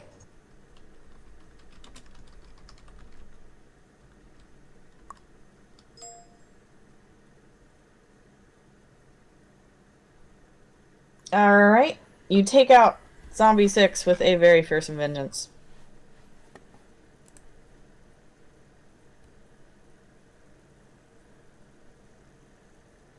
Wow. Okay. You take out 2 zombies. Boom. They both make sad little zombie moans as they fall to the ground.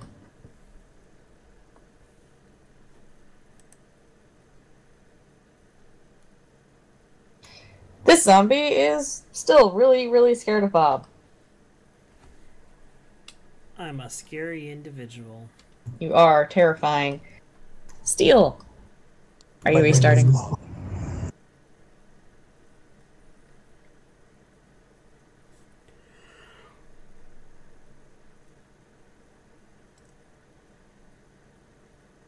You swing and you hit.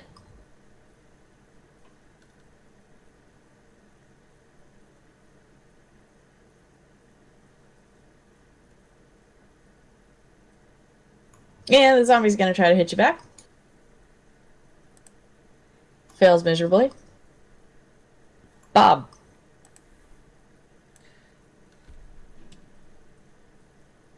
I call upon ye, Mace of Thunder, and you hit.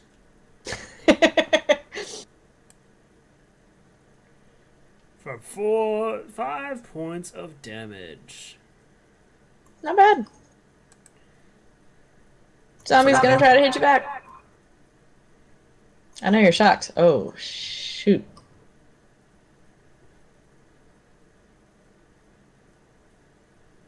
He hits you. This other zombie is still absolutely terrified and keeps on running. Kukus.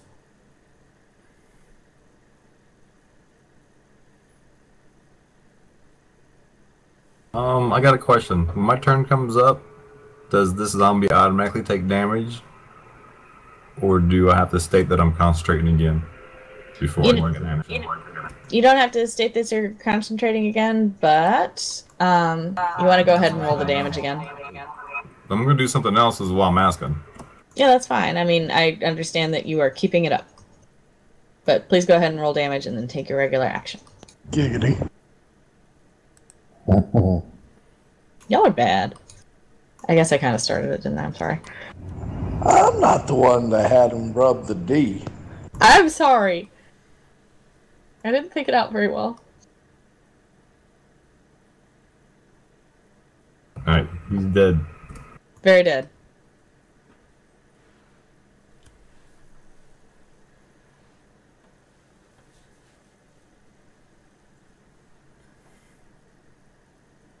Rough.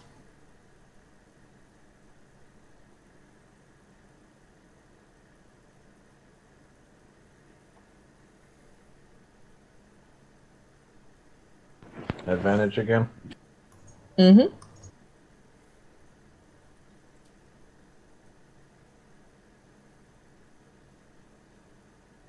Dang.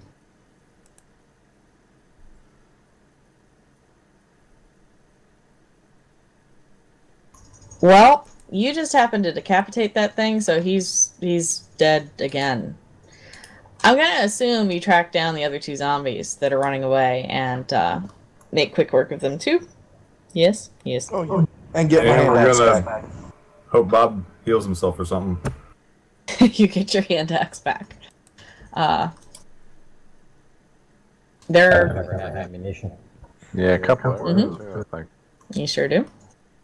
Frankly, this was a very small space, and it's very easy to recover all of your ammunition used this go round.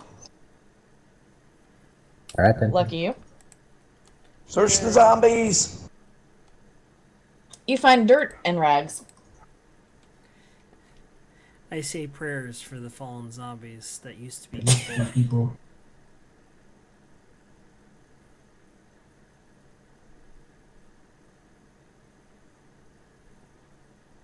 Alright, Trix, what are you doing over there? Rolling a perception again. I want to see if there's anything else around these ruins that I can see without physically touching anything. Just some really weird looking runes. Can we determine whether they are arcane or what's the other word for religious? Secular versus religious? They are... will you roll me an arcane check in the tower, please? Well, I'm not the one to be doing that, but I will. Alright.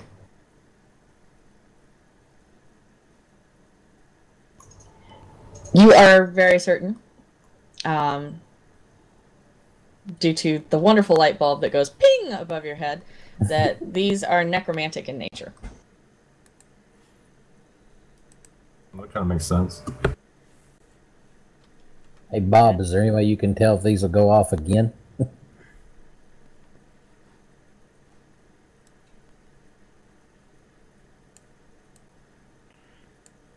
mean that was just foreplay? Oh, God. I want to make sure it wasn't. Could be a big D, you know. Oh, my God. If we rub the D again, will the zombies come? That's what I'm asking for. What kind of check can I do, Liat? Religion. Whatever you're comfy with. You should have known it was going to go there. You know, y'all, I really didn't mean... Anyway, okay. Bob, while you're extremely unfamiliar with this sort of magic, because you're not a bad boy like that, and you're a little confused as to what the heck was going on, you have a very strong feeling that this was a one and done. Alright. Is the So runes many on jokes. the back? Yeah, no kidding.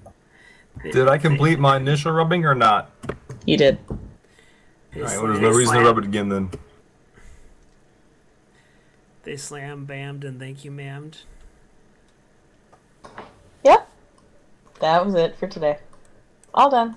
They're all tired. Is the runes on the other one? Nope, just that one. I see you have copies of both front and back. Checking all the others for any other runes on any of the others. You see nothing funky on the others. There's moss and rock. What color moss?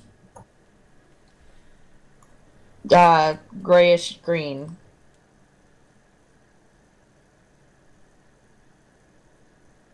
Can I gather some and put it in a pocket or in a pouch? Sure. You smell mossy.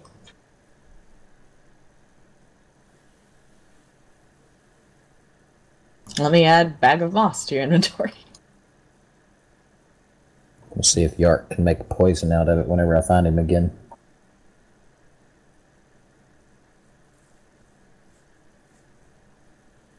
You now have a bag of moss. Alright. Thank you. You have found your etching. What do you do? Let's go turn it in. I Head suppose. back. Okay. You're gonna go straight to Elle's house. Pretty much. Got to do a search through the woods on the way back. You are fairly confident you can get the party there without incident. Okay. Whose house? Elle's house.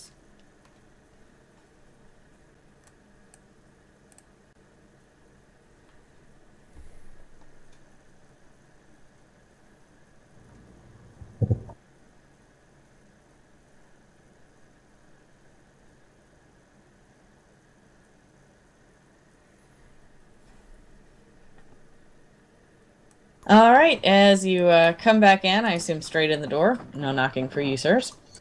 You see Cole sitting on one of the couches, concernedly watching Gertie, who he has obviously retrieved from the inn. She is in significantly better shape, having had a bath. Or, not from the inn, excuse me, the whorehouse. Trix, you see some of Gertie's stew, or you assume her stew, on the fire. And Master L hops a bit excitedly to see you and says, "How'd it go?" Who's gonna say it? Please, somebody say it. Did you find anything strange? Any names with D? Yes, I can't make that better, you guys. Wow, okay. He looks at Bob and at Ruff and says, "Did you fall down a hill? You don't look so good." Well, we kind of got a little messed User up by some disconnected from zombies your channel. after we rubbed the D. You were attacked by zombies. Very anticlimactic. You all have the worst luck with undead that I've ever seen. Ever. And he walks over to Kukus and takes his copies of the etchings. Watch out, one of those called the zombies. What?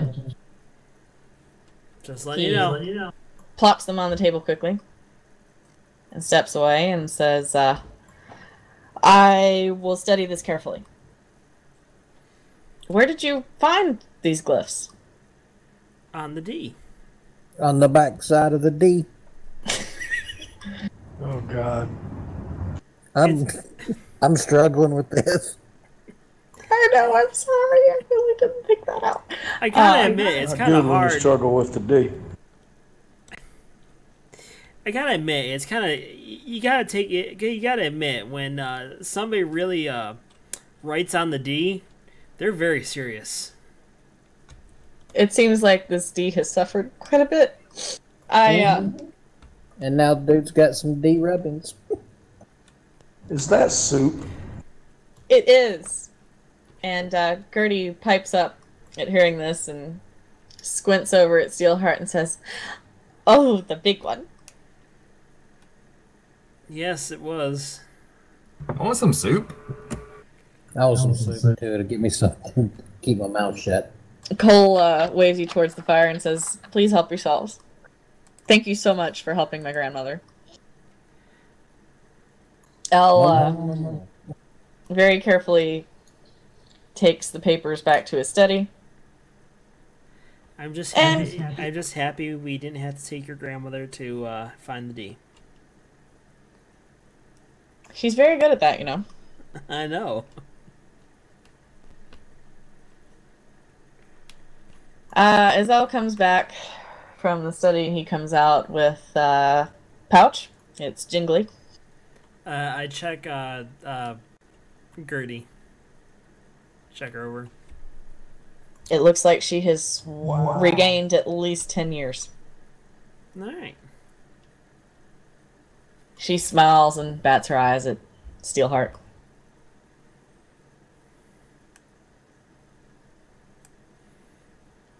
I go back over to the Master Elm. Told you she was younger. She looks lovely.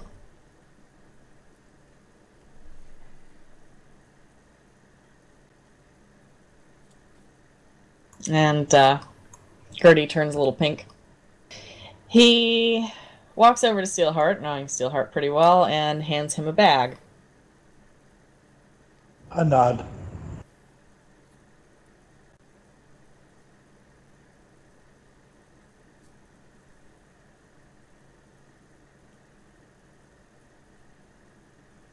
Would you like to share the contents of said bag? I haven't looked in it, I just stuck it in my pocket. I pull it out, look at the contents.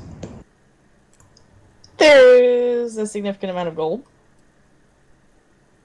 I'll split it. Alright.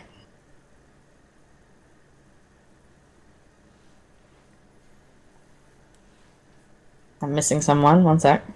Rough. There we go. Wait, Bob, did you want your share this time, or were you passing? I just give Steel a dirty look.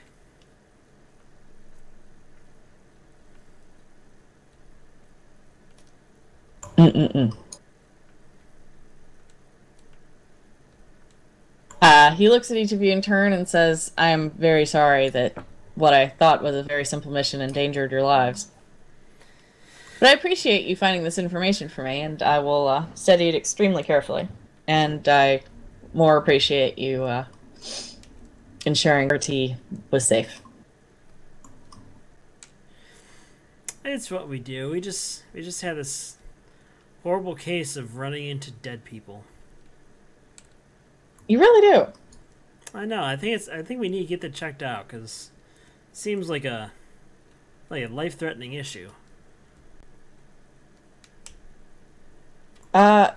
Yes. I think perhaps you should investigate that further. So does Though, of course, know anything about it? Gertie blinks at you and says, "What, dearie?" I forgot what Brutus. Yeah, do you have any idea of anything that Brutus might have been doing before he met a watery end? I understood. He was in a whorehouse.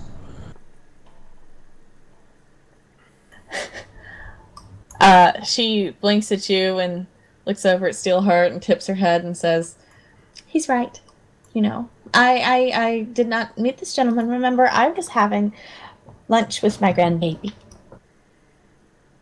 And she pats Cole on the knee. "Did you see anyone there aside from Katie?" Her brother "Calvin?" and some other people. What were they doing?"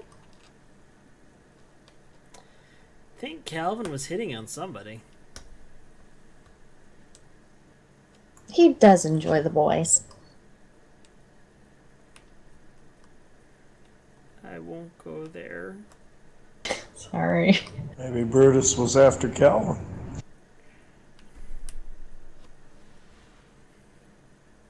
Maybe you could ask Calvin later. Out of character. Has everybody on time? I'm not going to go visit Calvin after dark. Is everybody okay on time right now?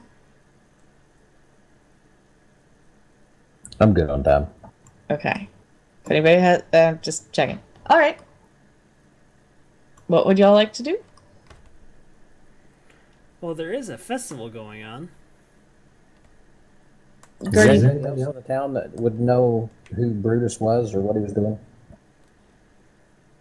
I don't know. He came in on a fishing boat, didn't he? Gertie shrugs. I know you don't know. I actually. Guys, I'm going to pop out of TeamSpeak a minute, wish the wife good night, and then I'll be back. Okay. Can we take 5 while he's doing that?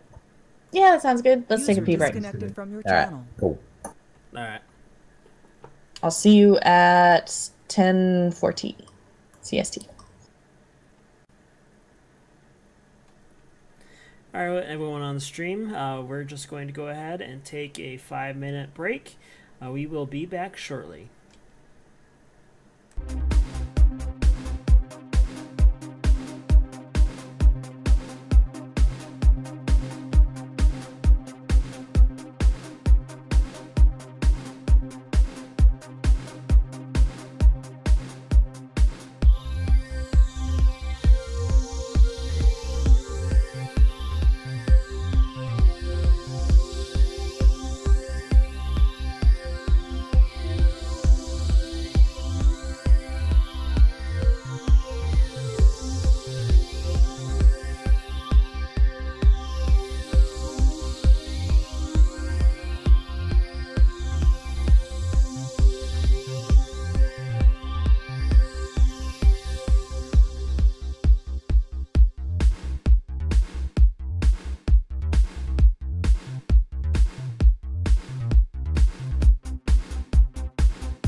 Do.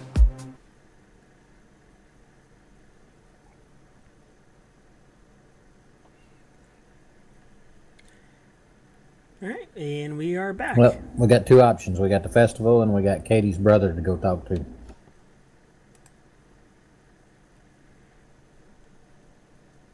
I don't know. Master L shuffles over to his study and starts muttering about researching the very interesting etchings that you brought him. The very interesting. Gertie yawns and stretches out on the couch.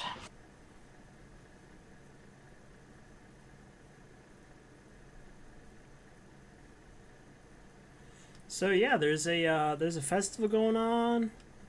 Mm-hmm. Mm-hmm. What would y'all like to do?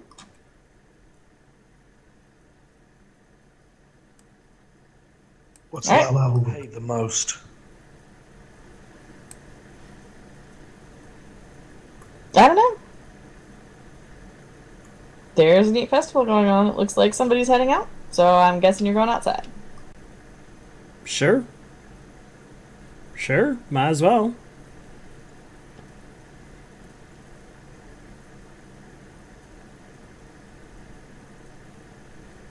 I'm not on the screen anymore. Oh, you're taking people off. Yep, you should have the Shroud Harbor map coming up.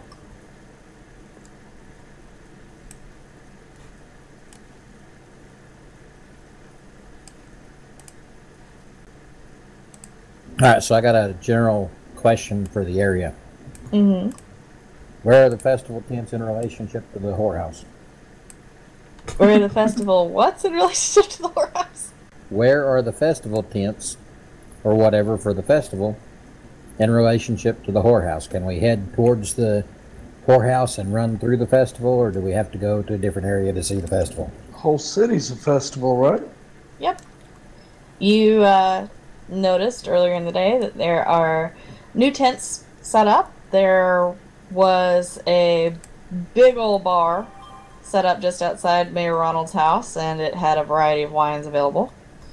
There were 2 new mini stalls outside the inn that Todd had obviously set up. One for beer, and the other happens to have a variety of soups. Of course it'd be soup.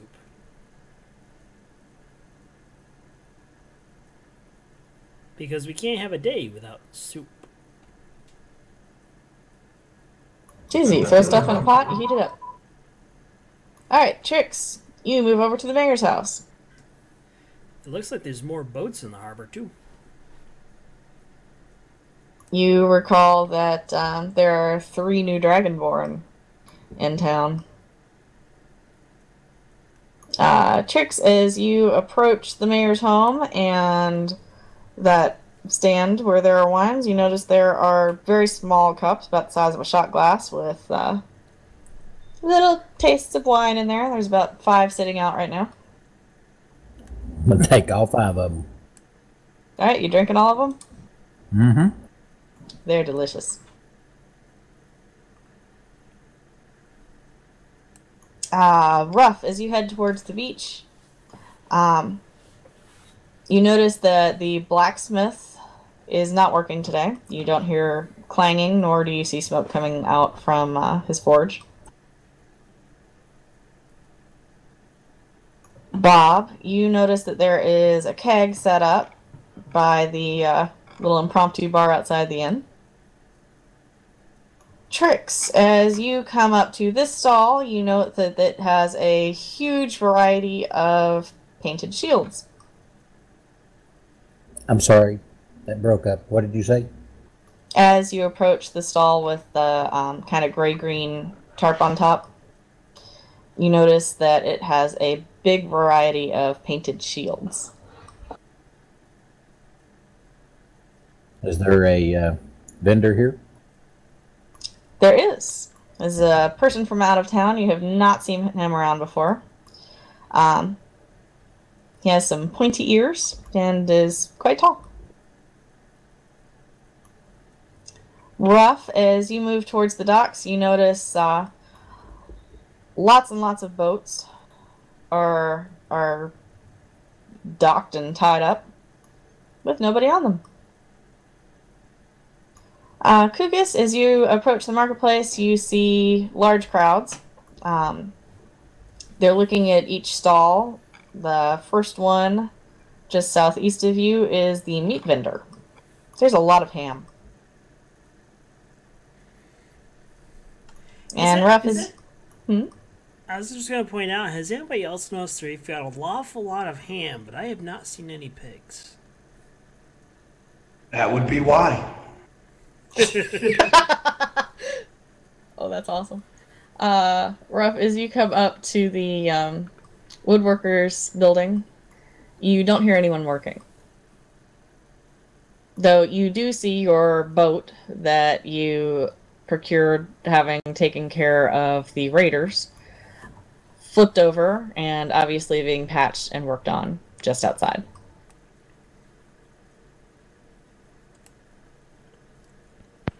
When the shield vendor gets a minute, I look over all the shields, and are there any that I see that are of extraordinary make?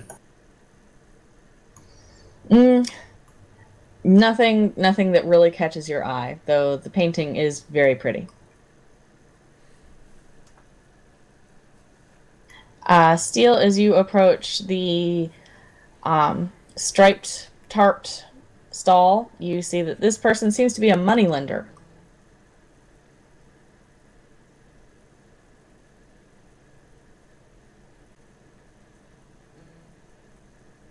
And he's a very, very stout, of somewhat the size of Mayor Ronald, human. And Trix, you are coming up to the fishmonger stall. He waves at you happily and nods. Thanks you again for taking care of the goblins in the woods. And asks if you would like some very lovely fresh carp. Why, sure. What's this? No, go ahead and finish up. He hands you a large, smelly fish wrapped in paper.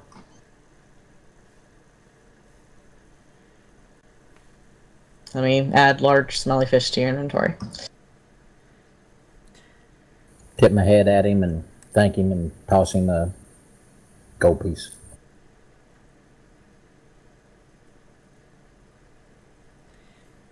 What's this thing right near me? That is the stand with the gallows. There are no ropes hanging from it. And as you noticed on your first day in town, it still appears unused. Okay. And what's this platform? Is it just a platform in the middle of town? It's a stage dance. Yep.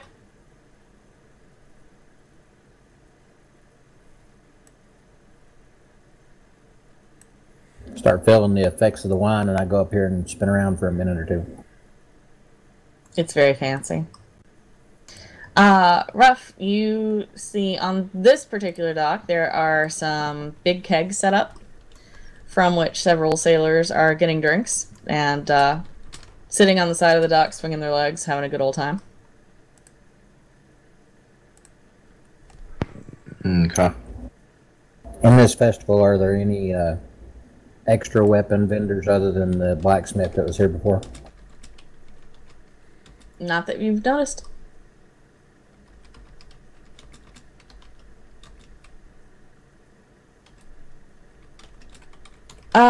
Trix, that is the tools vendor. He has things like fishing hooks, anchors, wrenches.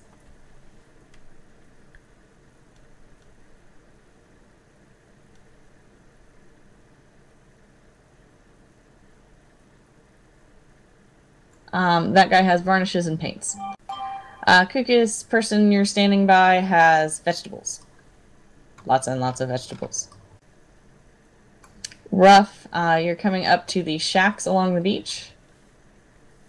They look unoccupied. There's an unused fire.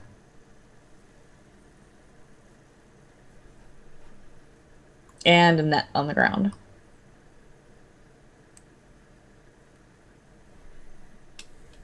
It's still just before lunch.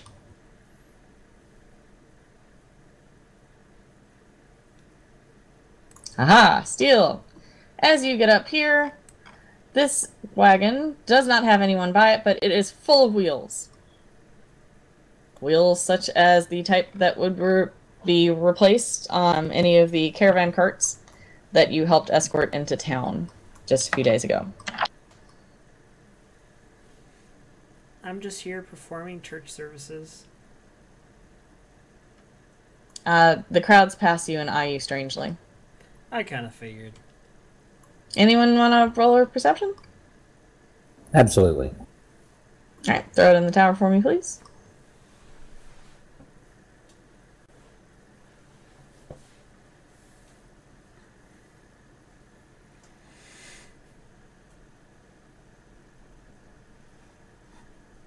Oh, very nice. Where the heck did Steel go? Ah, Steel, you especially, from where you are, notice a group of men whose hair is all shaved, go to stand near the gallows. They gesture at anyone in the crowd coming near them, and seem to be behaving in a manner that you find iffy, for lack of a better way to put it. Let's get these guys on your screen.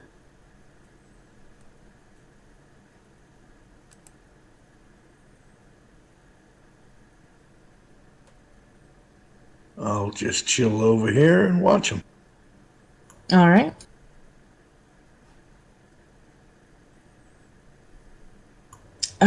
Trix, you also notice these guys, and you both overhear them talking about a very rare opportunity, and come listen to the wonders that could be availed, and come talk to them.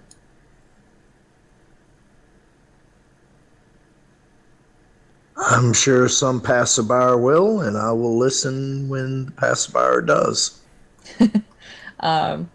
So far, everyone looks at them oddly, rolls their eyes, and says nothing. Ah, and Trix, what do you do? Walk up to them and ask them what they think of the festival. Have they had any of the wine shots yet? They scoff at your suggestion of imbibing such strange mixtures, strange company, and they say, "We would never dream of altering our senses in such a way." You're strange around here. So are you, Breezy. Have you considered setting up a more permanent residence? And forgoing your wandering ways? Hold on a second. Where's that? There it is. Okay. Are they a cult of realtors? I guess it does say cultist, doesn't it? Oops. I find, sir, there is no room for caution in a life that is to be lived to its fullest. The man who spoke to you kind of raises one eyebrow, sort of like the people's eyebrow, as he is confused. And he says, "So, you're an esoteric one." Very simply, sir, we are from a new colony, the colony of Severance.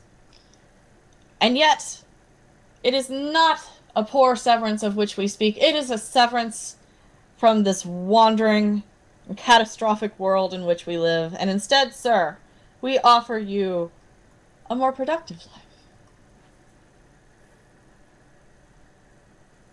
So you're pacifists? Passive? No. No, indeed. We very aggressively take life by the reins. We refuse to live in fear any longer. We and our community will set down permanent roots. Unblemished by the horrific magic that plagues this land, it shall not touch us. Do they happen to notice that my clothes are constantly blowing in the wind? Of course, everybody does. Perception roll was to see if they're carrying any weapons. They're not. And I asked a dude that raised his eyebrow, what's wrong with his eye? You seem likely to blow away. Are you quite corporeal? And he touches your shoulder. Don't touch me, bro. I'm just ensuring that you're real.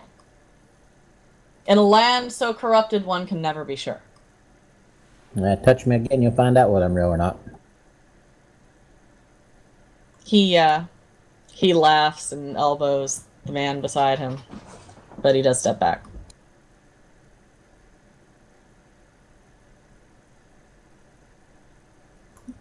One of the others from closer to the... Oops, I did not mean to make him swallow.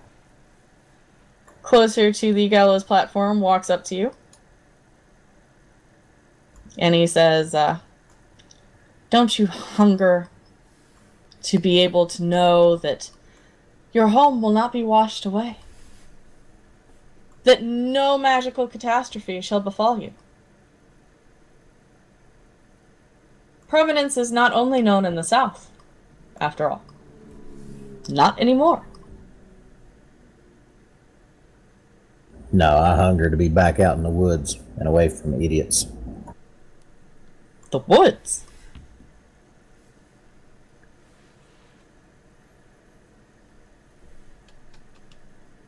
I just look at him like he's stupid for even asking that. He looks at his friends and shrugs and remains confused. Are any of these 5 wearing any type of clothing that could be made from wolf pelts? You want a perception check for that? Sure.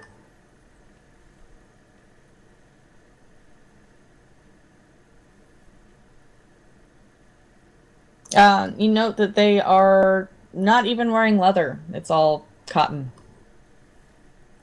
and roby. Do I recognize any symbols or anything on them? Hey, Bob, these fools here want us to quit adventuring and settle down. They think it's going to be stable in the north again. It is stable in the north. Only in Severance, by the great blessings of Our Lady Protector. And, Bob, you don't notice anything particular? Oh, and who is your Lady Protector? The Lady Cressida, of course. Do I recognize that name? Nope. Ah, what does Lady Cressida believe in? She believes in the power of honest and good work, the very strength of community, the sharing between each other to build each other up and form a greater civilization. Bob, they're more religious fanatics than you are, dude. It's so nice. It is so nice to see such devout people up in the north. To be perfectly honest, I was starting to feel like there are very few devout people up here. So I am very happy you have found guidance in your lives. We have found more than guidance. We have found stability. You should join us. Bob, you continue talking with him. I'm going to go get some more wine. No. I am very devout to Lathander. He is my true god. We said nothing of gods. Oh? We spoke of our leader, Lady Cressida. Ah. Well, still, I am very happy that you found someone to believe in. We believe in ideals, sir.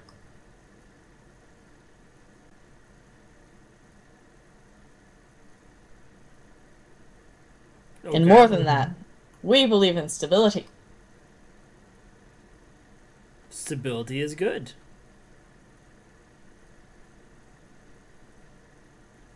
Carving out our home from the wilderness. And they're all very excited to speak to you just now. I'm sure they are. What kind of wilderness are you carving from? All of the north is wilderness. Should Good God, even this place. So all the north is subject to be torn down for your fanatical ideas? We said nothing of tearing down, only building up in a new colony under the guidance of Our Lady. And where is this colony to be? Far to the west. It is in the ruins. Well, it used to be a place called Severance. You see, it is at the foothills to the west. And we understand it was called Severance, as this area is where it quite separated what you know as this Bay Area from the far west. We have reclaimed it, and we will turn it into a prosperous society like the North has never known. Did we harm any wolves while you were doing this reclaiming? They all look at you as if you are completely insane.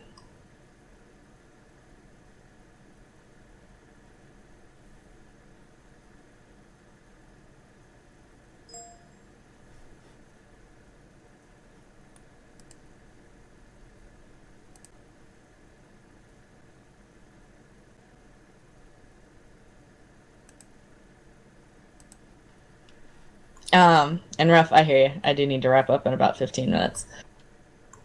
So, I understand. Do you have any more questions for us? Would you be willing to make this great journey with us, brother?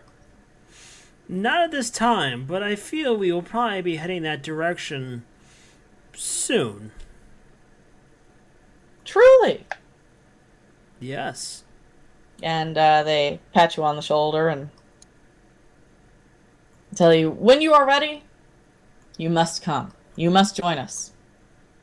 An opportunity like this is far too great to pass up, especially for one used to such civilization as the South, but it will be paltry compared to the wonders that Lady Cressida offers you. I look forward to that day. They sniff a bit and notice more folks coming from the north end of town and start shuffling that way.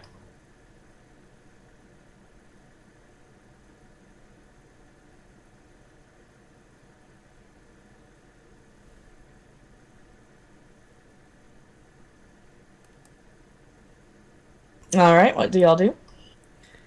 I kind of lean over and whisper very quietly so they can't hear me to Daramon and go, I think they're a little crazy.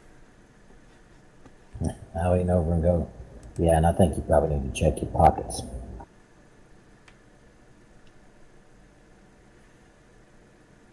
Actually, yeah, I do check my pockets. Did they lift anything off me? No, but they did put a little pamphlet in your pocket. I read the pamphlet. It's a very crudely drawn map. You've seen something like it before in your Drake's Bay map, which I'll remind you what that looks like.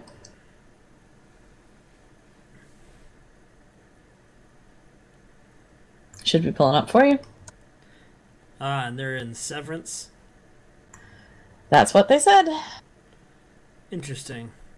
And the words "once in a lifetime opportunity" are scrawled at the bottom of the little pamphlet you were given. Join us for a bright new future. Sounds like a vacation pamphlet. Sounds like an invitation to Kool-Aid. Timeshare. I think Kool-Aid's more the accurate term here. Mm-hmm. Yum.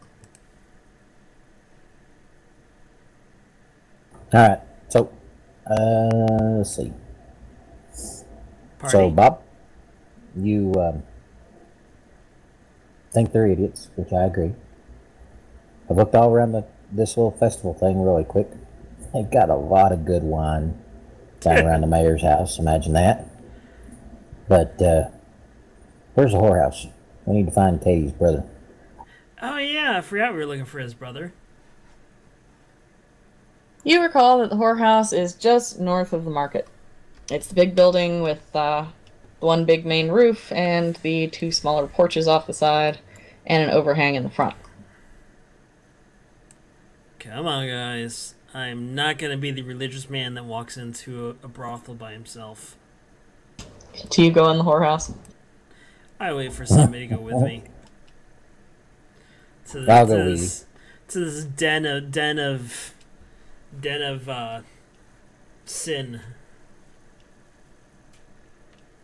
I haven't visited there today, so yeah, I'm going.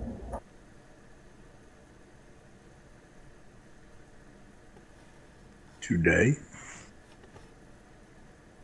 You don't know that I've always been in my bed.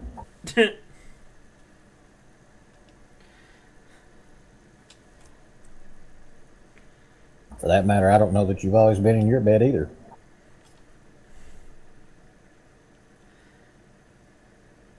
Well, Gertrude does live here. She does, but last you checked, she was at Master L's. Alright, do y'all head in? You should have a map. Yep. It's Okay.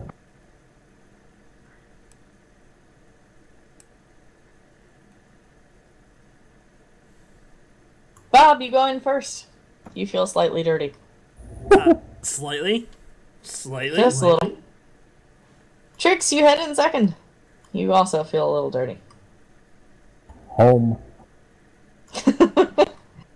As you walk in, you hear very light piano music being played. Alright, Bob, you notice the fire's lit. The girl who was playing the piano when Brutus Bird is playing the piano again. She seems to be alone in this front room.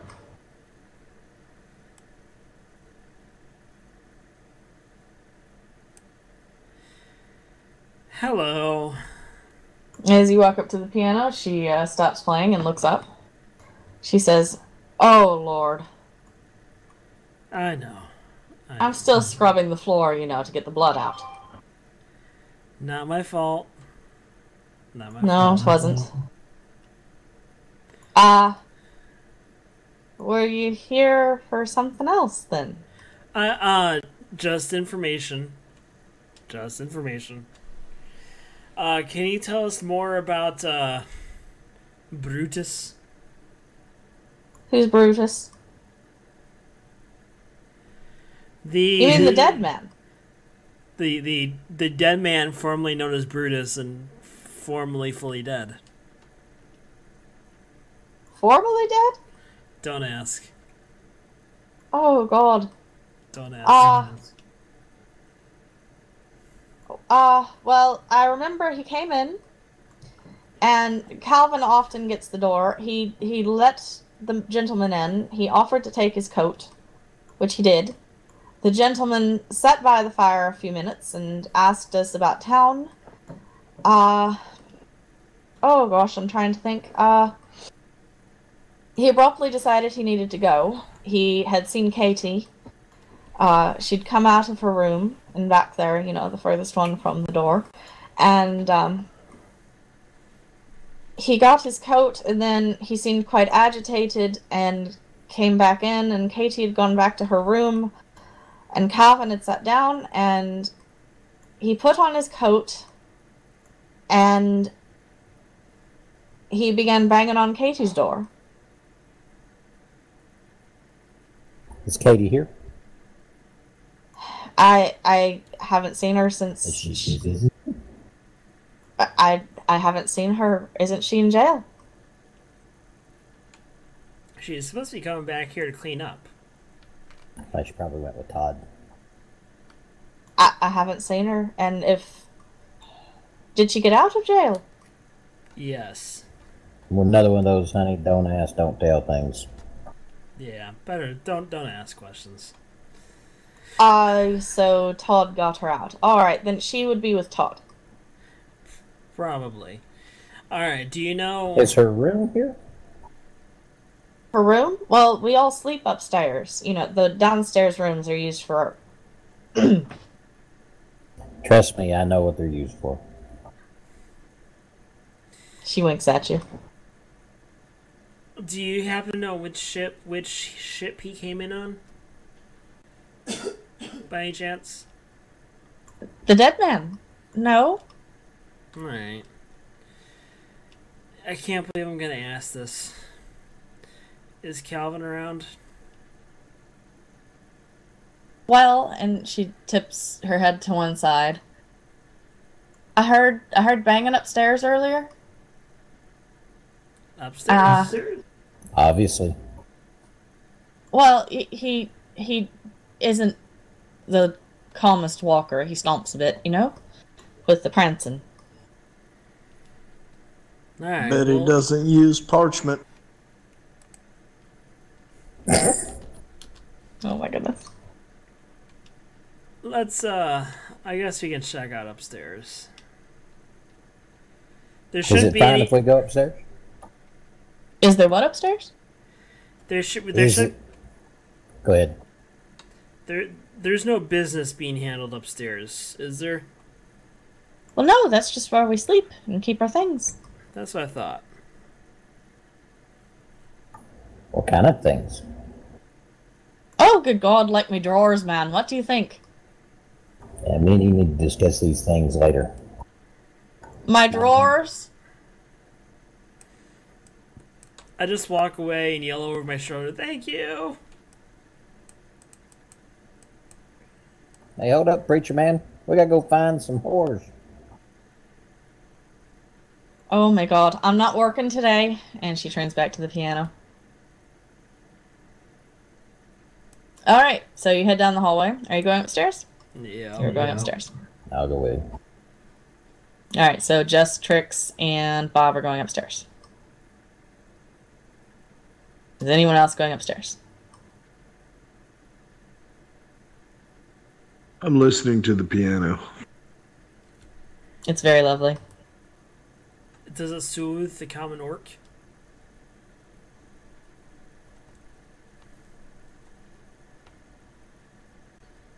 A bit. Ah, had a map, lost a map. Don't know how.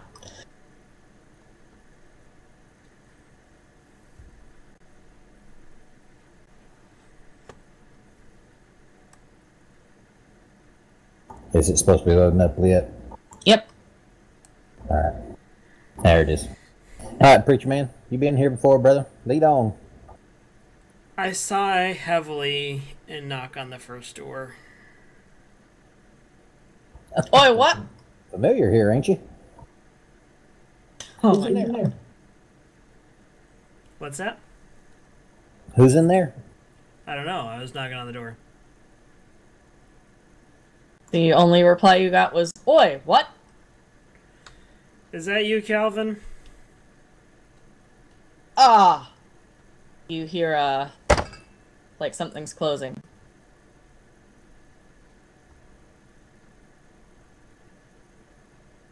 He opens the door. How he knows Calvin's voice through a wall.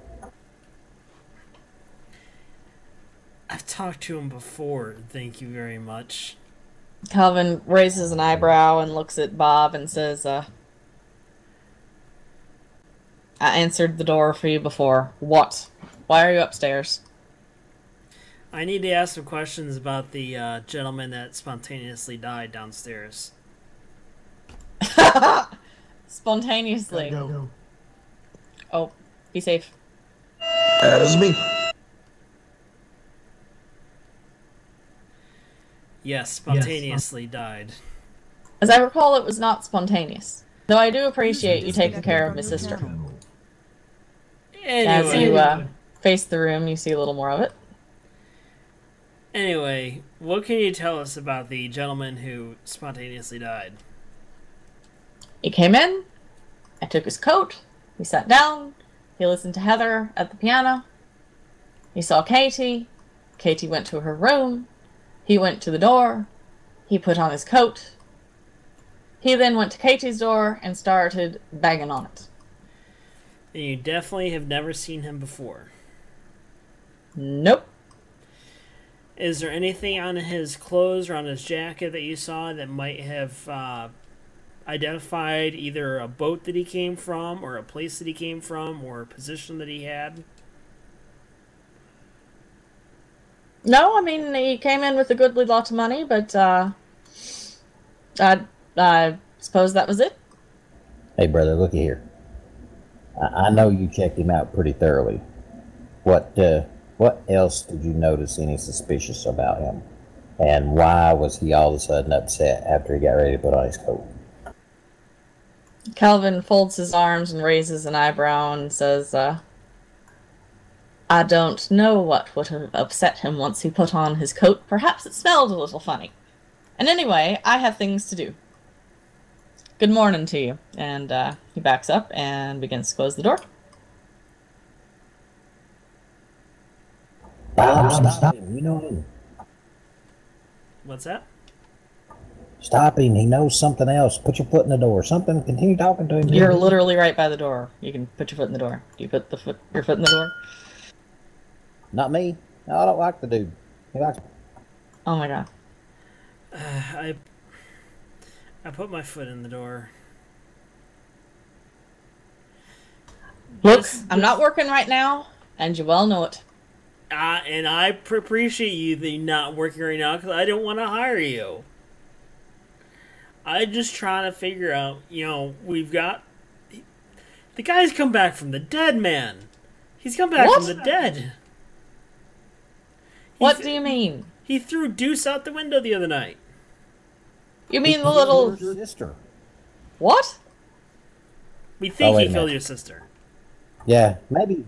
He tried really hard to kill your sister. My sister's dead. Are you here to tell me my sister's dead? The first goddamn thing you ask me about is the dead man. And yet my sister's dead? No, what? she got better. Excuse me?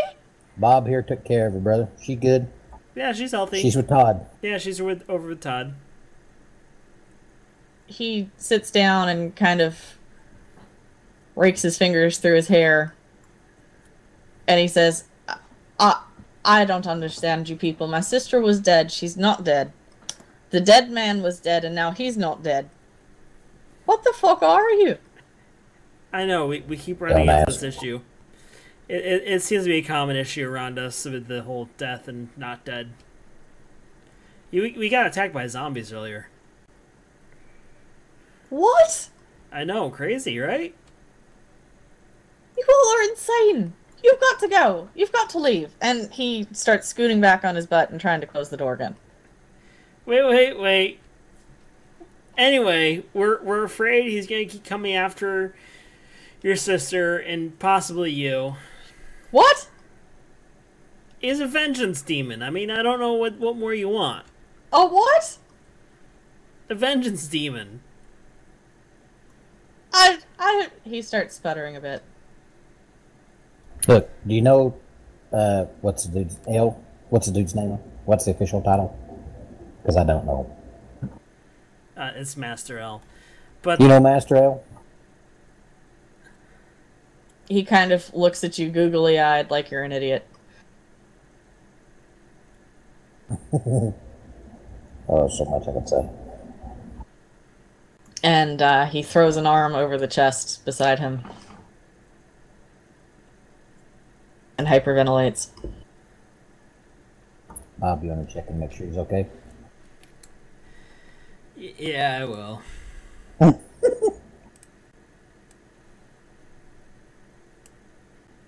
turn it.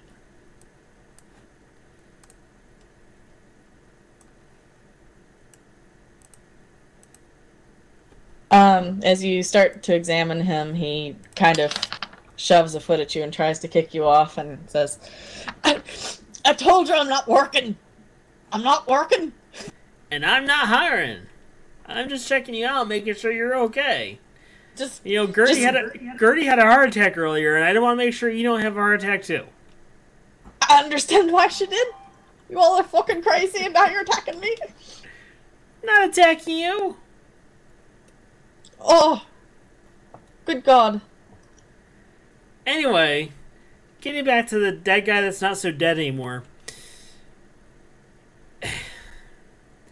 Did you happen to pickpocket from him? What? What? And he backs up more onto the box by the bed, kind of leans against it, and his eyes get wide, and he says, I'd never. Look, brother, I'm going to shoot this to you about as straight as I can. There's a dead guy who's no longer dead. And the reason he's no longer dead is because he's upset before he died. Something happened to him before he died. He's already come back, threw somebody out the window, tried to kill a couple other people. If it wasn't for our good, whatever he is, priest or cleric or whatever, our holy man here, there'd be other people dead. We think he might be after you too. Did you take anything from him that he might really want? Calvin bursts into tears and kind of covers his face and says, I hate this job. I just really hate this job. And there were people talking about some other place to go live. And they don't have any hair, and quite frankly, they have very nice robes. But here. And he flings open the chest. And then falls on the bed, sobbing hysterically. Bob, you want to console him while I look in the chest? I won't necessarily console him, but I'll stay near him. Alright, I'm going to look in the chest. Bob Calvin kind of flings an arm out, making a shooing motion, and he wails, I'm really not working! And I'm really not hiring! Tricks, in the chest, you find a leather pouch. In it is a very, very significant amount of money. Alright, so I pull that pouch out and hold it up, show it to... What's dude's name? Calvin? Calvin, did you take this from the guy from Brutus? Oh, good God, obviously, he was loaded. Did he say anything to you at all about what he planned on doing with this money? He thought we were the inn. He was getting a boat up to Port Rain. He was meeting his family. He'd been working as a sailor, and he was going to meet his family, and that's what he told me, and... good God, he had so much money, he must have had some more stashed somewhere. I didn't think he'd miss it.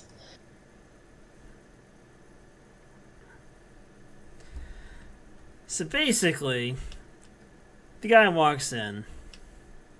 You pickpocket and take his gold. He gets pissed off and thinks your sister did it. Starts banging on her door. She runs over to Todd because now Crazy Man's banging on her door and she doesn't know why, and she doesn't know you pickpocketed it from him. And then my compatriots happen to come over, and he unfortunately spontaneously dies downstairs. He sits up and pokes you in the chest and says, if by spontaneously dies, you mean gets a bolt in his arse and his heart. He Spontaneous died. it is. Well, it was pretty spontaneous, though, wasn't it? Not my spontaneity this time. But this all would have been stopped if you had kept your fingers to yourself. Everyone says my fingers are quite clever. I got you, Ruff. If you want to stay logged in, I'll assign you XP at the end, okay? We're about to wrap up. Like, 5 minutes. What do you think, Daramon? Do you want to take him to the mayor, or you just want to let him run off to the cultists that are going to kill him? Well, brother, if you want to go to the cultists, go shave your head and head out. But I suggest you stay as far away from the docks as you can, because I don't know when this thing might come back. Yeah, I'll go. I just need to leave my sister a note. We'll give it to her. Go ahead and head out, brother. Give the note to Bob. I'm sure he'll have to check on her to make sure she's okay after Todd's done with her. He scrawls a note and hands it to Bob. All right. Can I tell it? So are you heading out to the cultists and the what the hell's the place? Everclear, Everlast. User disconnected from your channel. Severance. So, can we let your sister know you're heading to Severance? I'm sure they get the mail. They're civilized after all. Yeah, you're probably gonna want you to drink the Kool-Aid, and you're probably gonna turn into a sacrifice. I will sacrifice for the greater civilization. Mm-hmm. Okay. Go enjoy yourself, brother. He scoffs at you and lifts his chin and prances out. Bob, I don't know how much money's in here, but if it gets that damn undead thing away from us, we need to figure out how we're going to make that thing happy with this money. I'm guessing, and this is just my theory here, is his family is up in Port whatever, and that money is probably for his family. Dude, he was visiting a whorehouse with the money for his family. No. Calvin said Calvin said he thought this was the inn. Oh, yeah. Okay. Alright then, so we go back downstairs to meet our buds downstairs. Yeah. Alright. Yeah. Sorry, it's very late, guys. It is very late. Well, I asked how you were doing on time. No, it was an hour ago. Time flies when you're having fun. Sorry. No, we're good. No, I'm good. All right, so we're all heading over to the inn where we think Todd and Katie are holed up. Yeah, do we want to share the information that you and I learned with these guys now, or we want to wait until we're back at the inn where we can do it in a room or whatever? Or, guys, we can do that at the start of next game. Depends on how you're doing. I think that with Steel gone, Ruff had to leave. I would say that we all come back downstairs and down here, and we stop here. What do you think? That's fine. Yep. Okay. Cool. All right, guys. Spend the night in a whorehouse. Mm-hmm. We'll assume you go back to the inn. Thank you. Okay. What you want? I'm coming over here to talk to Heather. Oh, good God. She is very uninterested. Should I point out she said she wasn't working, but so did Calvin, so he kept trying to come on to me. She rolls her eyes and continues practicing the piano. Alright, guys. What I will do is assign XP to everybody when we're next in game for everything, since we lost Steel. But hey, good job. Yay, detective work. And we'll plan to resume next Monday, same time, unless anybody has a conflict. Same bat channel, same bat time. Oh, good, Cook. Yep, I gotta pass that to y'all. Thank you for joining us, guys. No problem. All right, let me roll out the video. Cool. All right, well, thank you everybody for joining us. We are on to cool. Next episode is going to be next Monday night. Should be a lot of fun. We're going to go and catch up with Katie. Are we no longer recording or whatever? No, we are. I'm rolling this out. All right, so like I was saying, we'll find out what happens with Katie now that her brother's heading over to Severance to the cultists, and could be interesting. So we'll see you next week. Thank you.